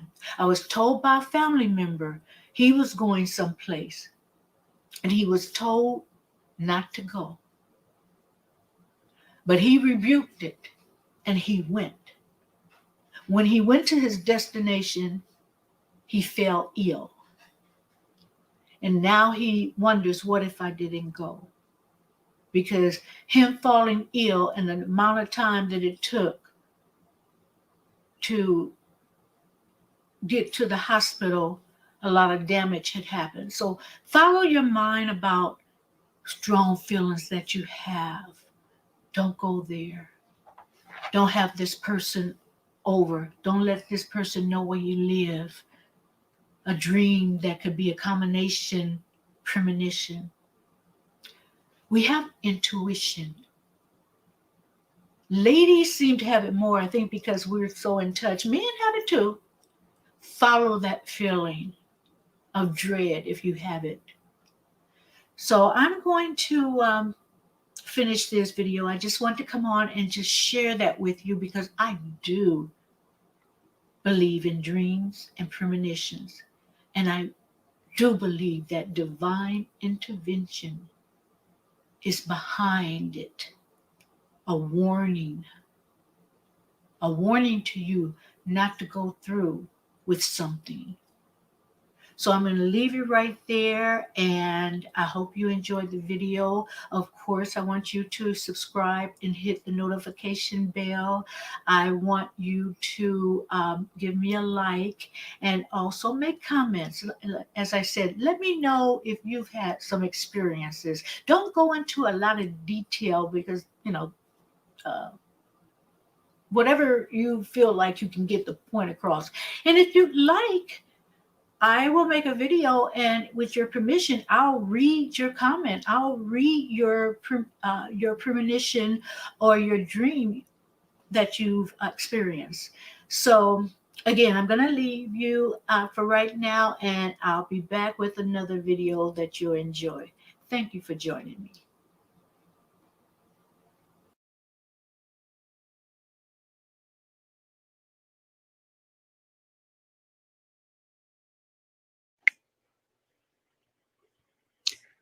Hello, everyone, and thank you for joining me today. This is Marilyn Gale.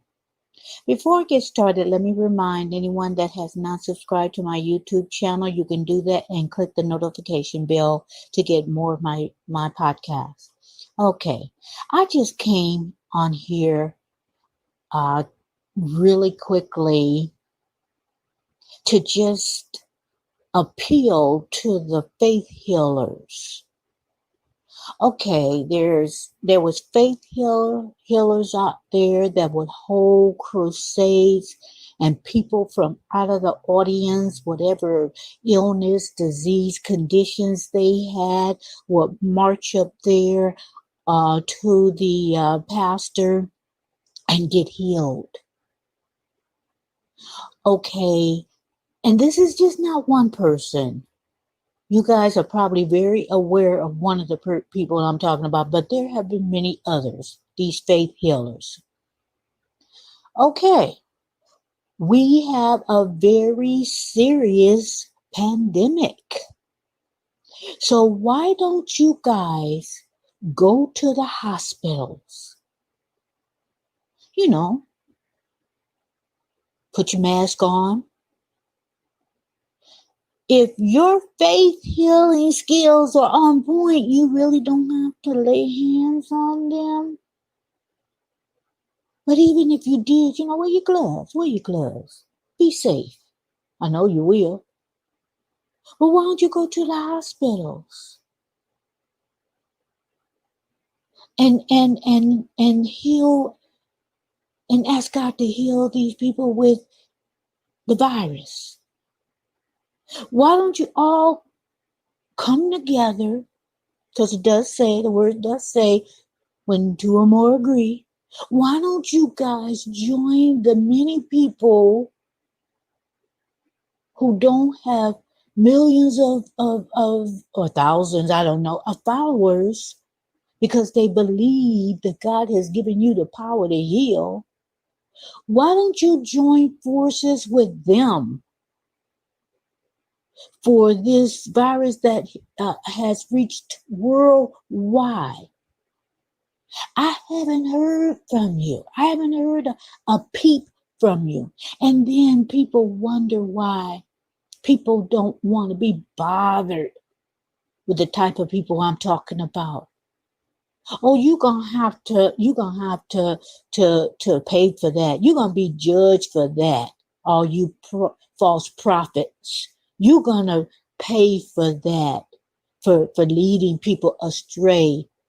And people really are looking to the leaders, the so-called spiritual leaders, to help in this pandemic. The skills that you have portrayed on television shows of people falling out. You know, you touch them and they just fall out. I'm healed, I'm healed. And see, don't get me wrong, guys. I'm a believer. I love the Lord. And He gives us gifts. He does.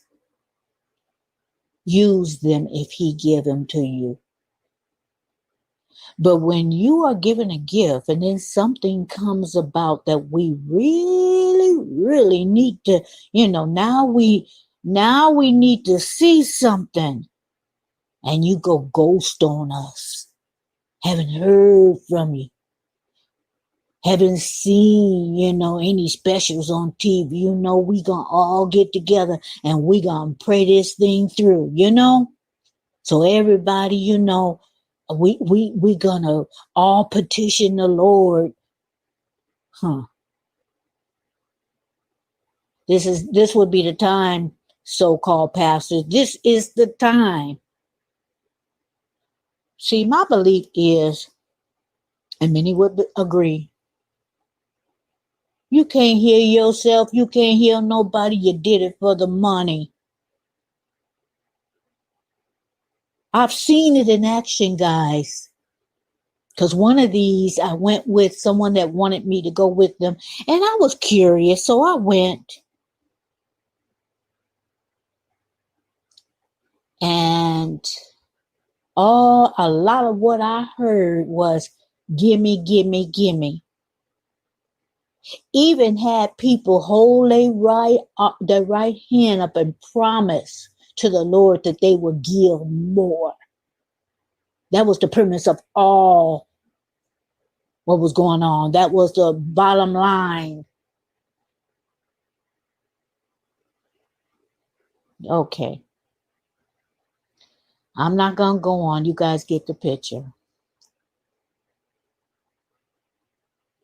You will know them by their fruit. That's all I got to say. People say, you judging Maryland. No, I'm not. Stating facts. So guys, I'm going to leave it right there. Think about what I said. And I'm not saying don't give to your storehouse. I'm not saying that. But don't be so quick to depart with your money when these so-called faith healers got mansions and luxury cars and jets. Because it worked both ways now. I'm not saying everybody's supposed to have a mansion, a jet. I'm not worried about all that. I want to do things that have eternal value. And once you go on, that mansion is either given to your heirs or goes to the state, whatever way they do it, and along with the jet and all your money in the bank, because you can't carry it with you. So that has no eternal value. And everything that you did is going to be judged at the Bema seat of Christ. So we'll see how much, if you even make it there. Because at the Bema seat of Christ, you've made it. You're in heaven. So, I don't think a lot of people have to worry about the Bema seat of Christ. They're going to be looking at the white throne of judgment. But like I said, guys, I'm gone. I'm going to stop. I'm going to go. I was just wondering. I just want to share my thoughts with you guys. Thank you, guys. Have a lovely week and weekend coming up. Be blessed. Be safe. And I will talk to you again. Thank you for listening.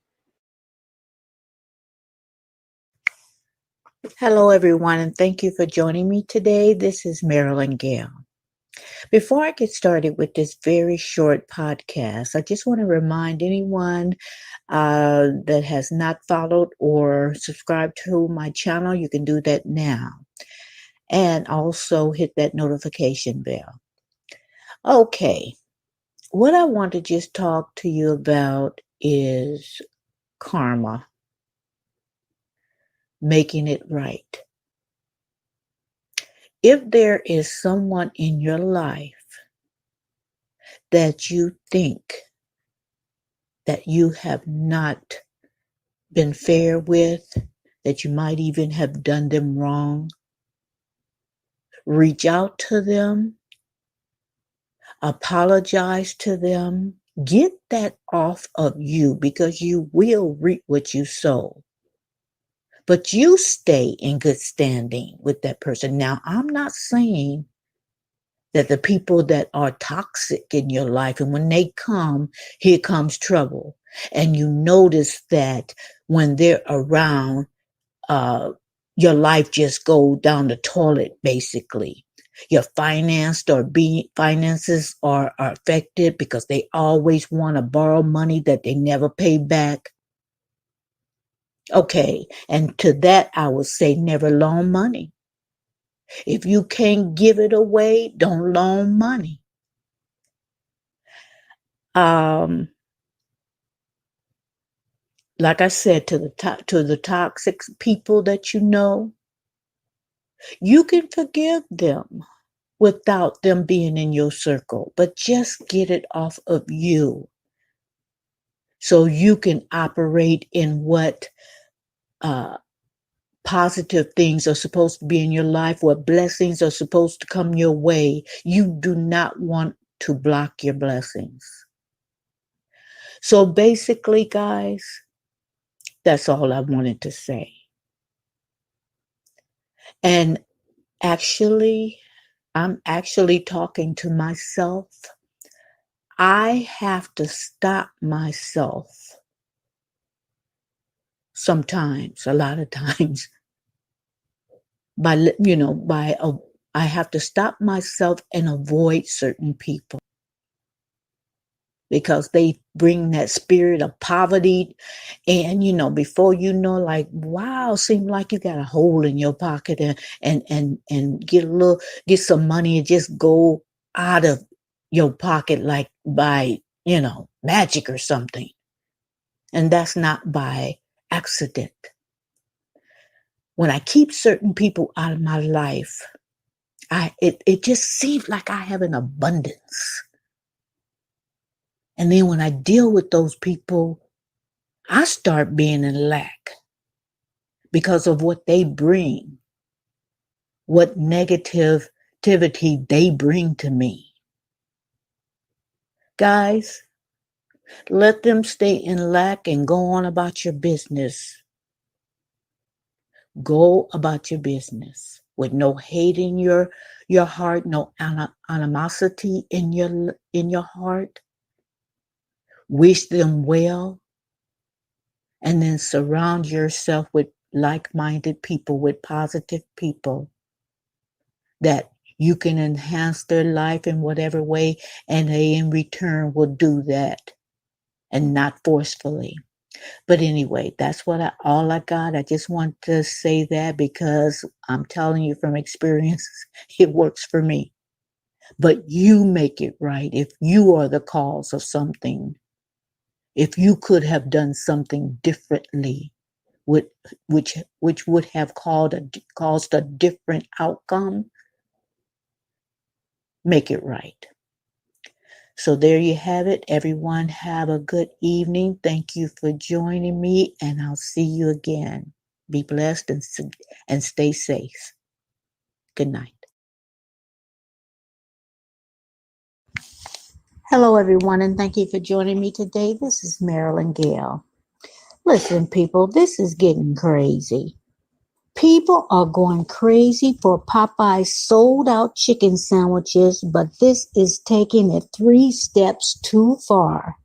Houston police says a group of customers walked into Popeye's chicken restaurant Monday night and asked for some sandwiches, but the restaurant chain is all sold out.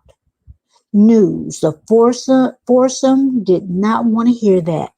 The group, 2 men and 2 women, grew angry, and that's when one man pulled out a gun. The employees ran to the back of the restaurant, and the group, who the police estimate their age was between 17 and 20 years old, ran out of the restaurant. They jumped into an older model SUV with a woman in the driver's seat. But they weren't finished. The group pulled through the drive-through lane and threw an empty can through the window. The Houston police said they were looking for any usable surveillance videos in hopes of making an arrest. There have been no charges so far. No more sandwiches. Popeyes announced in early August that it would begin to sell chicken sandwiches, sparking a nationwide craze, which I still don't understand because it ain't that great. Anyway, they sold out in just 2 weeks. The chicken franchise blamed extraordinary demand for the sandwiches after initially projecting its inventory would last until the end of September. They promised they would be back soon. This is so stupid to me. I can see where someone's doing taste tests because there's a lot of, taste tests that's done, and they're comparing Popeyes to what's the other one, Chick-fil-A, and they're doing it as part of their job on YouTube, making those videos. So I can see where they're trying to tell people which one is the best. But for someone to pull a gun out on someone because they ran out of sandwiches and then go through the drive-through and throw something through the window because they're that upset, I would imagine the cameras would pick up all of that. It wasn't much to that story. That was all that was reported in that particular article. But I just made chicken tonight, and I'm gonna be honest with you guys. Okay, maybe about 15 miles away, there's a Popeyes for me, and every time I go there, the chicken's always fresh, and they have good Popeyes. But the one near me, I gave them 3 chances, too many chances to get my order right, for the chicken to be fresh. I gave them 3 chances, and I have not been satisfied in those 3 chances. When I I had some business 15 miles away, and there was a Popeyes up the street from where I had to go, and I went there, and I was very pleasantly surprised. So it's not all Popeyes, guys. A lot of Popeyes, that chicken is the bomb. But the one near me, I am not going. And the thing about it, I had to go to the store and I had to pass that particular Popeyes, and it was a line. And I know the chicken's not good. People just have been wrapped up in the hype. But it's ridiculous when someone is going to take or attempt to take someone's life over a funky chicken sandwich, guys. And yes, I said funky. For a chicken sandwich. And most of you guys can out there, you can fry you some good chicken and slap that between that bun, or put a couple of pickles or whatever else is, that they put on it. Your sandwich will taste better. It will. But people get wrapped up in a hype and a craze, and if everybody's doing this, they want to jump on the bandwagon. It is not that serious. It isn't. And most of you guys will agree with me. And those you don't, you stand in that 45-minute or hour line, or to be told that they don't have no more chicken. So actually, I think all of them are out of chicken, as far as that article is reading, that they were supposed to last until the end of September, but they miscalculated how popular they would be. And I'm just wondering, did they hire some special PR people to build up the hype and whatever, I don't know. Let me put allegedly so Popeyes won't come after me because they probably got some pretty good attorneys. They might have good attorneys, but the one by me, the chicken's not good. So maybe I ought to work on that recipe, the one near me, because if I want some good Popeyes, I got to go 15 miles away. So anyway, guys, I just want to bring that story out to you because is to me it's just simple. It's just simple. I can't think of another word that would be kid friendly, but it would be simple. It's simple for someone to get that hyped up over a sandwich and put guns on people and stuff.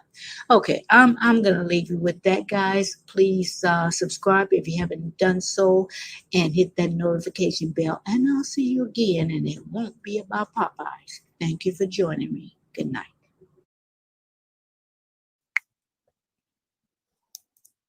Hello, everyone. This is Marilyn Gale.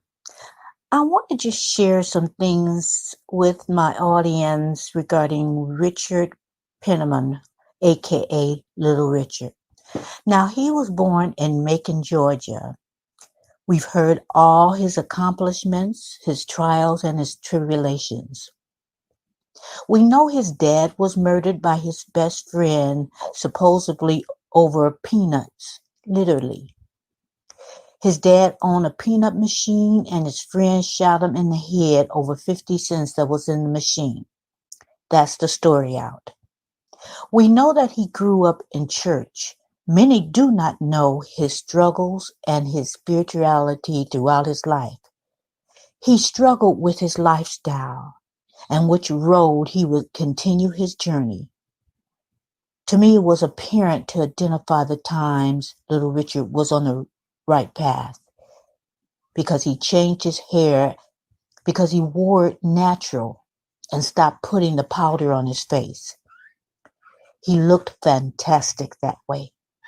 Then down the road, you will see his hair straight and in a pompadour style. And again, he wore the face powder. To me, that was evidence he went back to his former lifestyle. Ultimately, he chose the narrow road that led to Christ. The last known message that he gave was a message trying to lead people to Christ, appealing to everyone in the audience to choose Christ. He told everyone of his past, present, and where he wanted to spend his future, his forever, his eternity.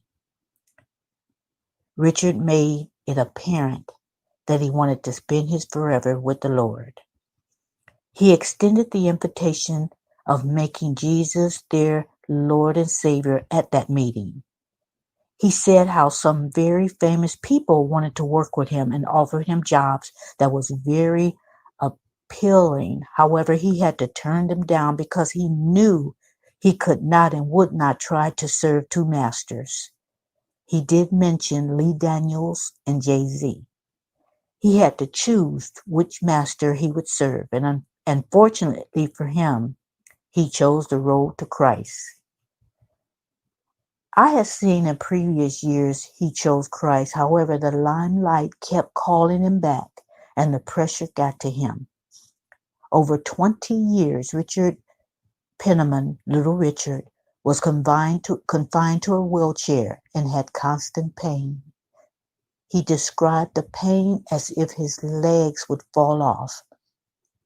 He told the audience that he thinks God allowed this to happen because he could not, if he could walk, that he would always be at the chance that he would venture off to the entertainment world again. He asked the audience to keep him in prayer and that he would keep the faith and not succumb to the temptations of the entertainment world. He quoted the scripture, "What would it profit a man to gain the world and lose his very soul?" So Little Richard came back to his roots. He opted to serve Jesus, his Lord and Savior. Whether people believe it or not, that is your opinion. However, don't be surprised. When all is said and done, many of you will see Little Richard in heaven I truly believe that. And he won't be singing Good Golly Miss Molly or Tutti Frutti Good Booty, which was the original title and was changed. He will be singing songs of praise. So, guys, I just wanted to concentrate on that portion of his life. The biggest struggle I think a lot of us may go through, which road to take. The road to destruction is wide, and the road to salvation, to God's kingdom, is narrow. So I just leave you with this. Which road are you on? It's your choice. We're all given free will. And I didn't come here to preach. I just wanted to show or shine a light on little Richard's struggle. But his struggle may very well be our own. Thank you for joining me, and I'll see you next time. Good night. Hello, everyone, and thank you for joining me today. This is Marilyn Gale. Listen, guys, have you watched the reality series Married at First Sight? It is something else. It is a trip. Now, this season 10, there are 5 couples, and each one is different. I mean, I think, if it's not the best season so far, it's one of the best, the top 2. Now, I'm going to talk about Michael and Mika. Liar, liar. Let's just get down to the nitty-gritty. Michael is a pathological liar. First, he told Mika, unless they have sex on the honeymoon, he didn't know if he could continue on with the marriage. Then he lied about it when the camera was on, like Mika didn't hear what she heard. And Mika was like, boy, bye, I heard you. And I think even till now, he will not admit that he said that. I think he was trying to bully Mika into thinking, okay, you got to have sex with me if you want this to last. And I'm so glad Mika did not go for the okie doke. She did not fall for it. Then he said he got a job as a school principal, and later on said the job fell through. Then he said he was a yoga instructor. When Mika came to have lunch with him at the yoga studio, nobody knew him as an instructor. In fact, one of the employees said the only Michael that she knew cleaned out the rooms. So he's a housekeeper, maintenance, whatever. No shame in that. Just say it, Michael. On one of their monthly anniversary, Mika gave him a gift. I think it was a set of nice ties. If I'm not mistaken. And Michael thumbs through his phone and tells Mika that he had booked a vacation in Jamaica to swim with the dolphins. Now, everybody who looked at this show knew he was lying. Even the people, when they the previous couples, they look at these episodes and they give their input, they all was like, Michael, yeah, right. Then Mika had been asking Michael regarding his pay. So Michael finally showed Mika how much he made and tried to say the reasons were small is because that was a figure before taxes. And he went through all this rigmarole, and I really didn't get the gist. I'd have to watch that episode again. I didn't get the gist of all what he was saying. But you know what? Mika knew he was lying. Because Mika has a degree in math and she know her numbers. And she knew the numbers he was providing her was bogus. And Michael was lying again. She knew it. Mika says she deserves a man that is truthful and not a liar. And I am glad she said that. Nobody deserves a liar in their life, whether they're a spouse, a sibling, a parent, a friend, no matter the relationship. If you lie, I just don't have time for it. Guys, we all have a person or persons in our life that lies a lot or had a person. I know I do. This person I know lies about everything, whether it's a big thing or not. Sometimes they lie in order to get money from you that is never going to be paid back. Sometimes they lie to set you up for future favors. It's to the point that I can't have a relationship because I can't believe a word they say. It hurts my feelings because in essence, they are telling me that I'm not worthy of the truth. Although I know I am, it still hurts. When that person has burnt their bridges with that one person, they move on to another person since you're not any use to them anymore. Just like Michael, they flip the script like they're the victims. Mika has given him chance after chance after chance, and he continues to lie until she tells him he needs professional help. What Michael does is starts to make excuses, and then he cries, and then Mika ends up feeling sorry for him. That's what liars do. They flip the script so you can feel sorry, and when you don't feel sorry, they talk to others about you to turn others against you. Sound familiar, guys? I'm wondering if Michael does the same with his family and friends. Mika cannot be the only one he lies to because he does it so easily. It appears like he has had years of practice.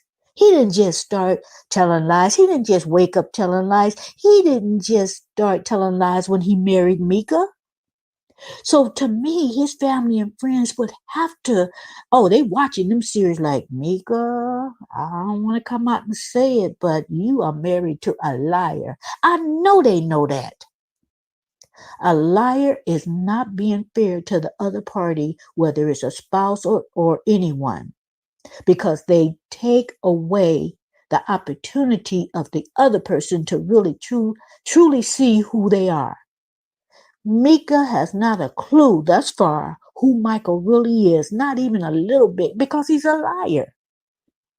How does she know he is telling the truth about even the excuses he gives for the lies he tells? The excuses that make her feel sorry for him and okay, we can try again. All those excuses could be lies. I do love that Mika has called Michael out on all the lies he has told, which is what all of us should do. Call him out and let him know that you're not buying into their nonsense. The bad thing about that is they will probably try to be better liars because instead of owning up to their crap. Now, Mika basically admitted that she can't say that she will say yes on this decision day and that she would not sit there and have conversations with him when he just lies. There isn't even a point to his lying. My advice to Mika is to say no on decision day because any person who constantly lies and lie to your face will not stop lying just because they say they will stop. It is bigger than that. In my humble opinion, people like Michael have a lying demon. Yes, I said it. They have a lying demon. And for those kinds, you have to fast and pray. Even after that, you might want to distance yourself. At least they will be helped. Pray for them. That's basically what I'm saying. Pray for them. I'm sure Mika has realized that marrying Michael at first sight was hard enough, and now dealing with all his lies. To me, that marriage is doomed by the hands of Michael. All Michael had to do was be honest. All liars have that opportunity. Just be honest. Now, one more thing. When you lie about yourself, when you have to lie about your accomplishments, when you have to lie about your position in life and how much money you make, is because of self-hate. You really don't like who you are. Guys, I can go on and on and on about liars. Oh, I've come across a lot. And I've tried to distance myself from the liars. That's why if anybody called me a liar, I am very offended because I know the deep rooted underlying thing they're trying to say. I rebuke that.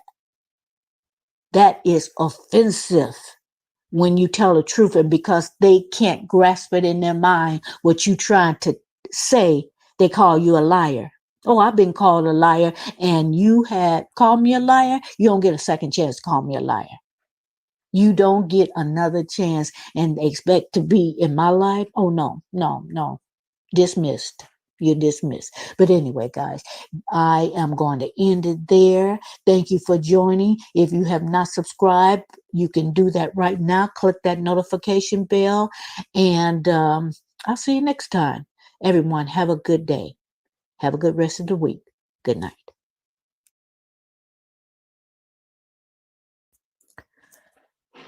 Hello, everyone. Thank you for joining me. This is Marilyn Gale. Listen, guys, before I get started, let me just remind anyone that have not subscribed to my channel on YouTube, I invite you to do that now and click the notification bell. Now, today I am just going to go over the 90 Day Fiancé featuring Usman and Lisa. They're one of the couples that are on that series. So this last episode is the one right before they do the tell-all reunion, where all the couples come out and just tell it the way they feel about it. Time has passed by and they have formed either a relationship or not, and they're going to tell why. So I wanted to concentrate on Usman and Lisa, and I refuse to call her baby girl. Now, this couple by far gave me the most laughs. It amazed me how this couple even got together. It's laughable. Okay, Usman is a local celebrity, and even if it's just in his mind, he's a local celebrity in Nigeria with beautiful women all around him. And Lisa is from the United States and very independent, but she's stubborn and very opinionated. And he's easygoing but determined. Determined? Okay, let's see what he's determined about.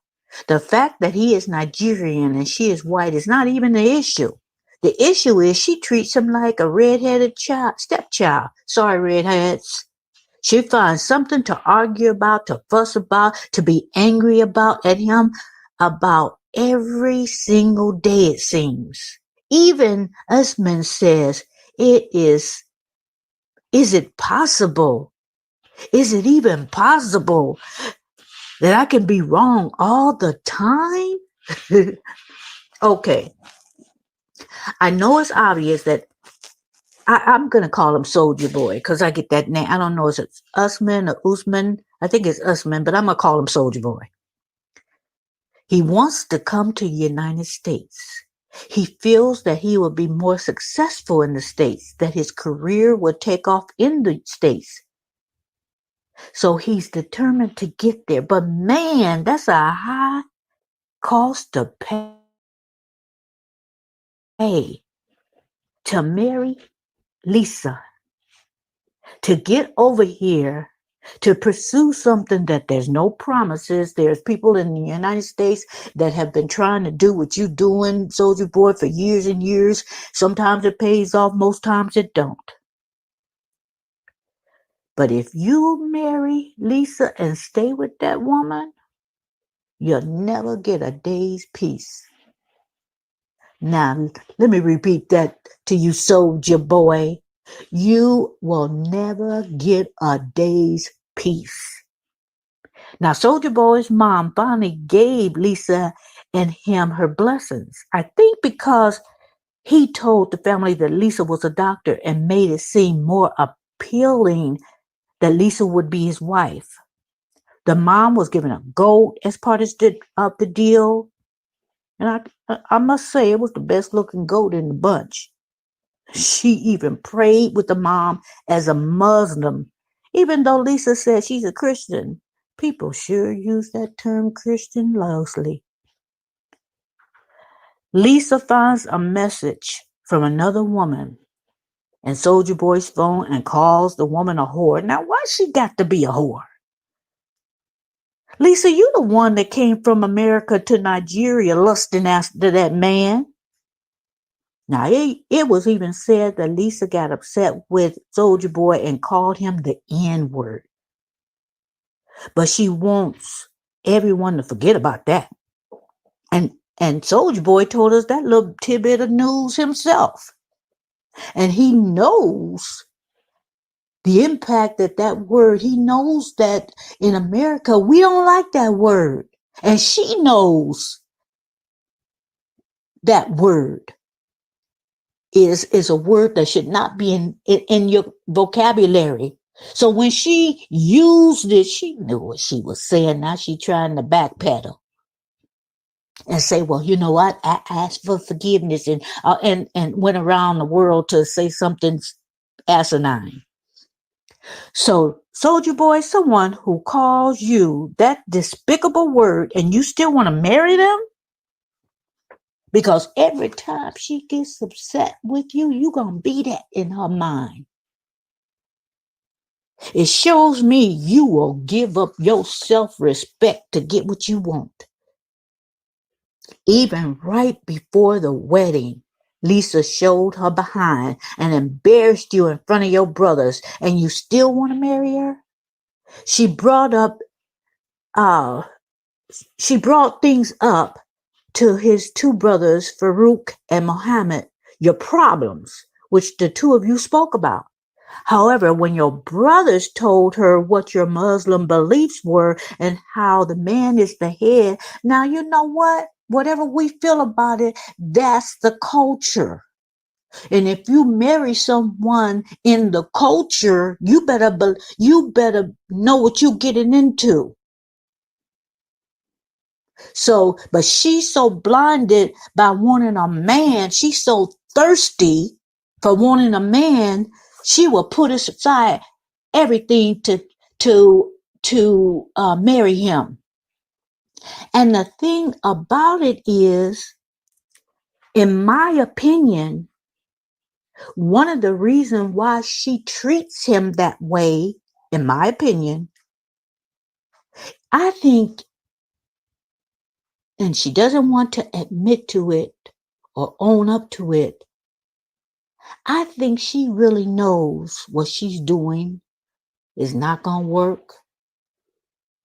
And when it falls apart, she will be able to say, I knew something was up, and that's why, and I found this, and he did that, and this is why I said this to him, and this is why I treated him this way. She knows I believe she knows in her heart of hearts that they don't even belong together. She was a grown woman when Usman, Soldier Boy, was born. She know they don't have nothing in common. All she want is to do. When all is said and done, she can fight with him all day, but at night she looking for the what they call it, the knocking the boots. I know that's old, but it still applies, and it's a nice way to put it. She knows the way she treats him is not acceptable. But Soldier Boy, you still wanted to marry her. Like I said, the price is too high for what you be getting. Now, it is so much happening in between. And I'm not trying to go episode by episode. I'm just going to give you the overall picture of the way I feel about it. And and they did end up getting married. Um, you could tell by the faces of the people that attended the wedding. Uh, they weren't happy about it. You could see their faces. No one was smiling in admiration of this loving couple. Nobody was doing all that. In fact, Usman's mom and brother didn't even come to the reception. They didn't even show up. Even though the mom gave their blessings, they didn't even show up. I think the mom did that sort of like a sacrifice. My son will be able to go to America and have a better life and pursue his dreams more than what he could do in Nigeria. I think if he married this doctor, now that's laughable. But what I'm not trying to underestimate or give less value to what she does. She does a very important role in taking care of it. It appears like hospice patients, but she is not a doctor. Although she's has an important career, and God bless that, she's not a doctor. And this is the mindset that I think Soldier Boy put into his family, so them being together would be more acceptable. But through it all, that she's gonna see, if she gets to see this series, mom gonna know how big a mistake truly that she made when she gave her blessing.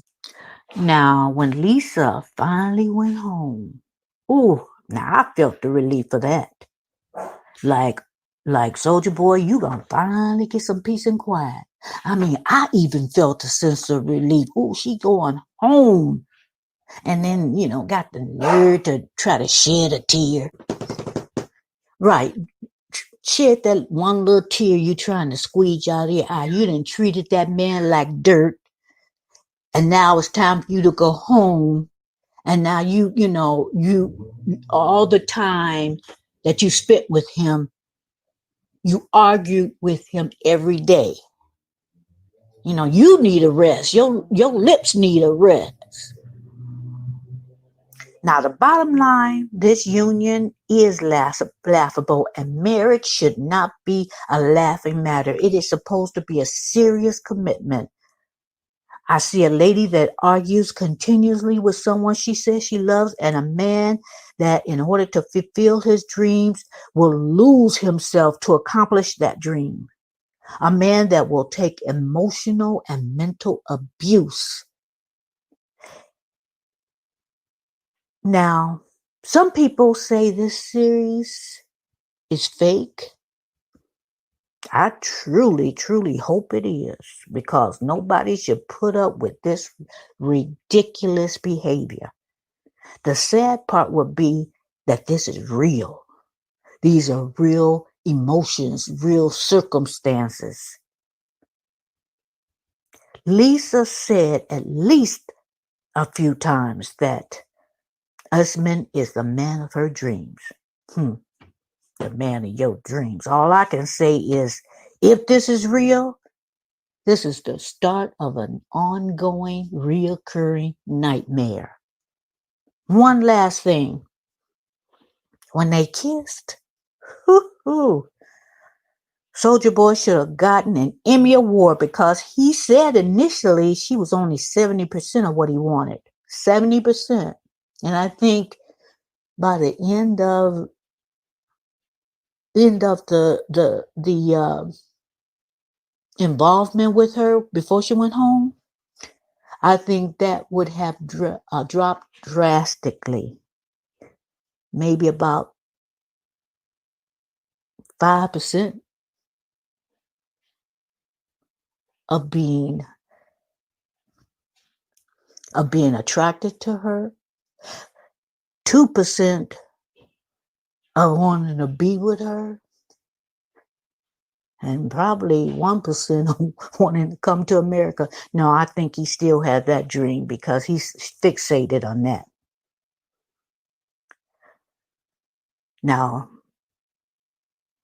he said that she was really not the kind of woman he would be attracted to. What happened, soldier boy? Did the dreams of coming to the United States blind you? Oh, yes, I think it did. I think it blinded you of the misery you would endure. She would have complete control over you. You'd have no brothers, no sisters, no parent, no friends. You would be by yourself in that prison with a nagging wife. Guys, that's all I got. It's much more I could say about this couple. If you want to call them that, this disaster would be more like it. It is not a marriage that was made in heaven. In fact, this union is hellbound. Maybe that's a little extreme, but you know what I mean, guys. Some things just are not meant to happen. And if you keep pushing it and it's not meant to happen, you're going to pay the consequences. Oh, I was going to say to end this, I wish you luck, husband. But I'm not going to say that. I don't. You know what you're doing. You know what you're getting into. You're blinded by the fact that you can come to the United States. That's the only reason why you with this woman. So let's be real. I just wish that your eyes be open and Lisa's eyes are open to the fact that this union, or whatever you want to call it, is a disaster, and nobody deserves to be unhappy every day. So, guys, I'm going to end it there. Thank you for joining me. I'm sorry if you expected a blow by blow of what series, what happened in each episode, but I'm not even wanting to put myself through that again. I watched it and it was laughable only because I can't see two people just living like that. I mean, I'm not an advocate for divorce, but hey, you know, if anybody had grounds for divorce, both of them would. So take care, guys. Be safe. Have a beautiful week, and I will see you next time with something. I don't know whether I'm going to do a recap, a review of the reunion, but if I do, if I feel like it's worthy to bring to you, I'll be back with it. Thank you again for joining me, and have a good evening.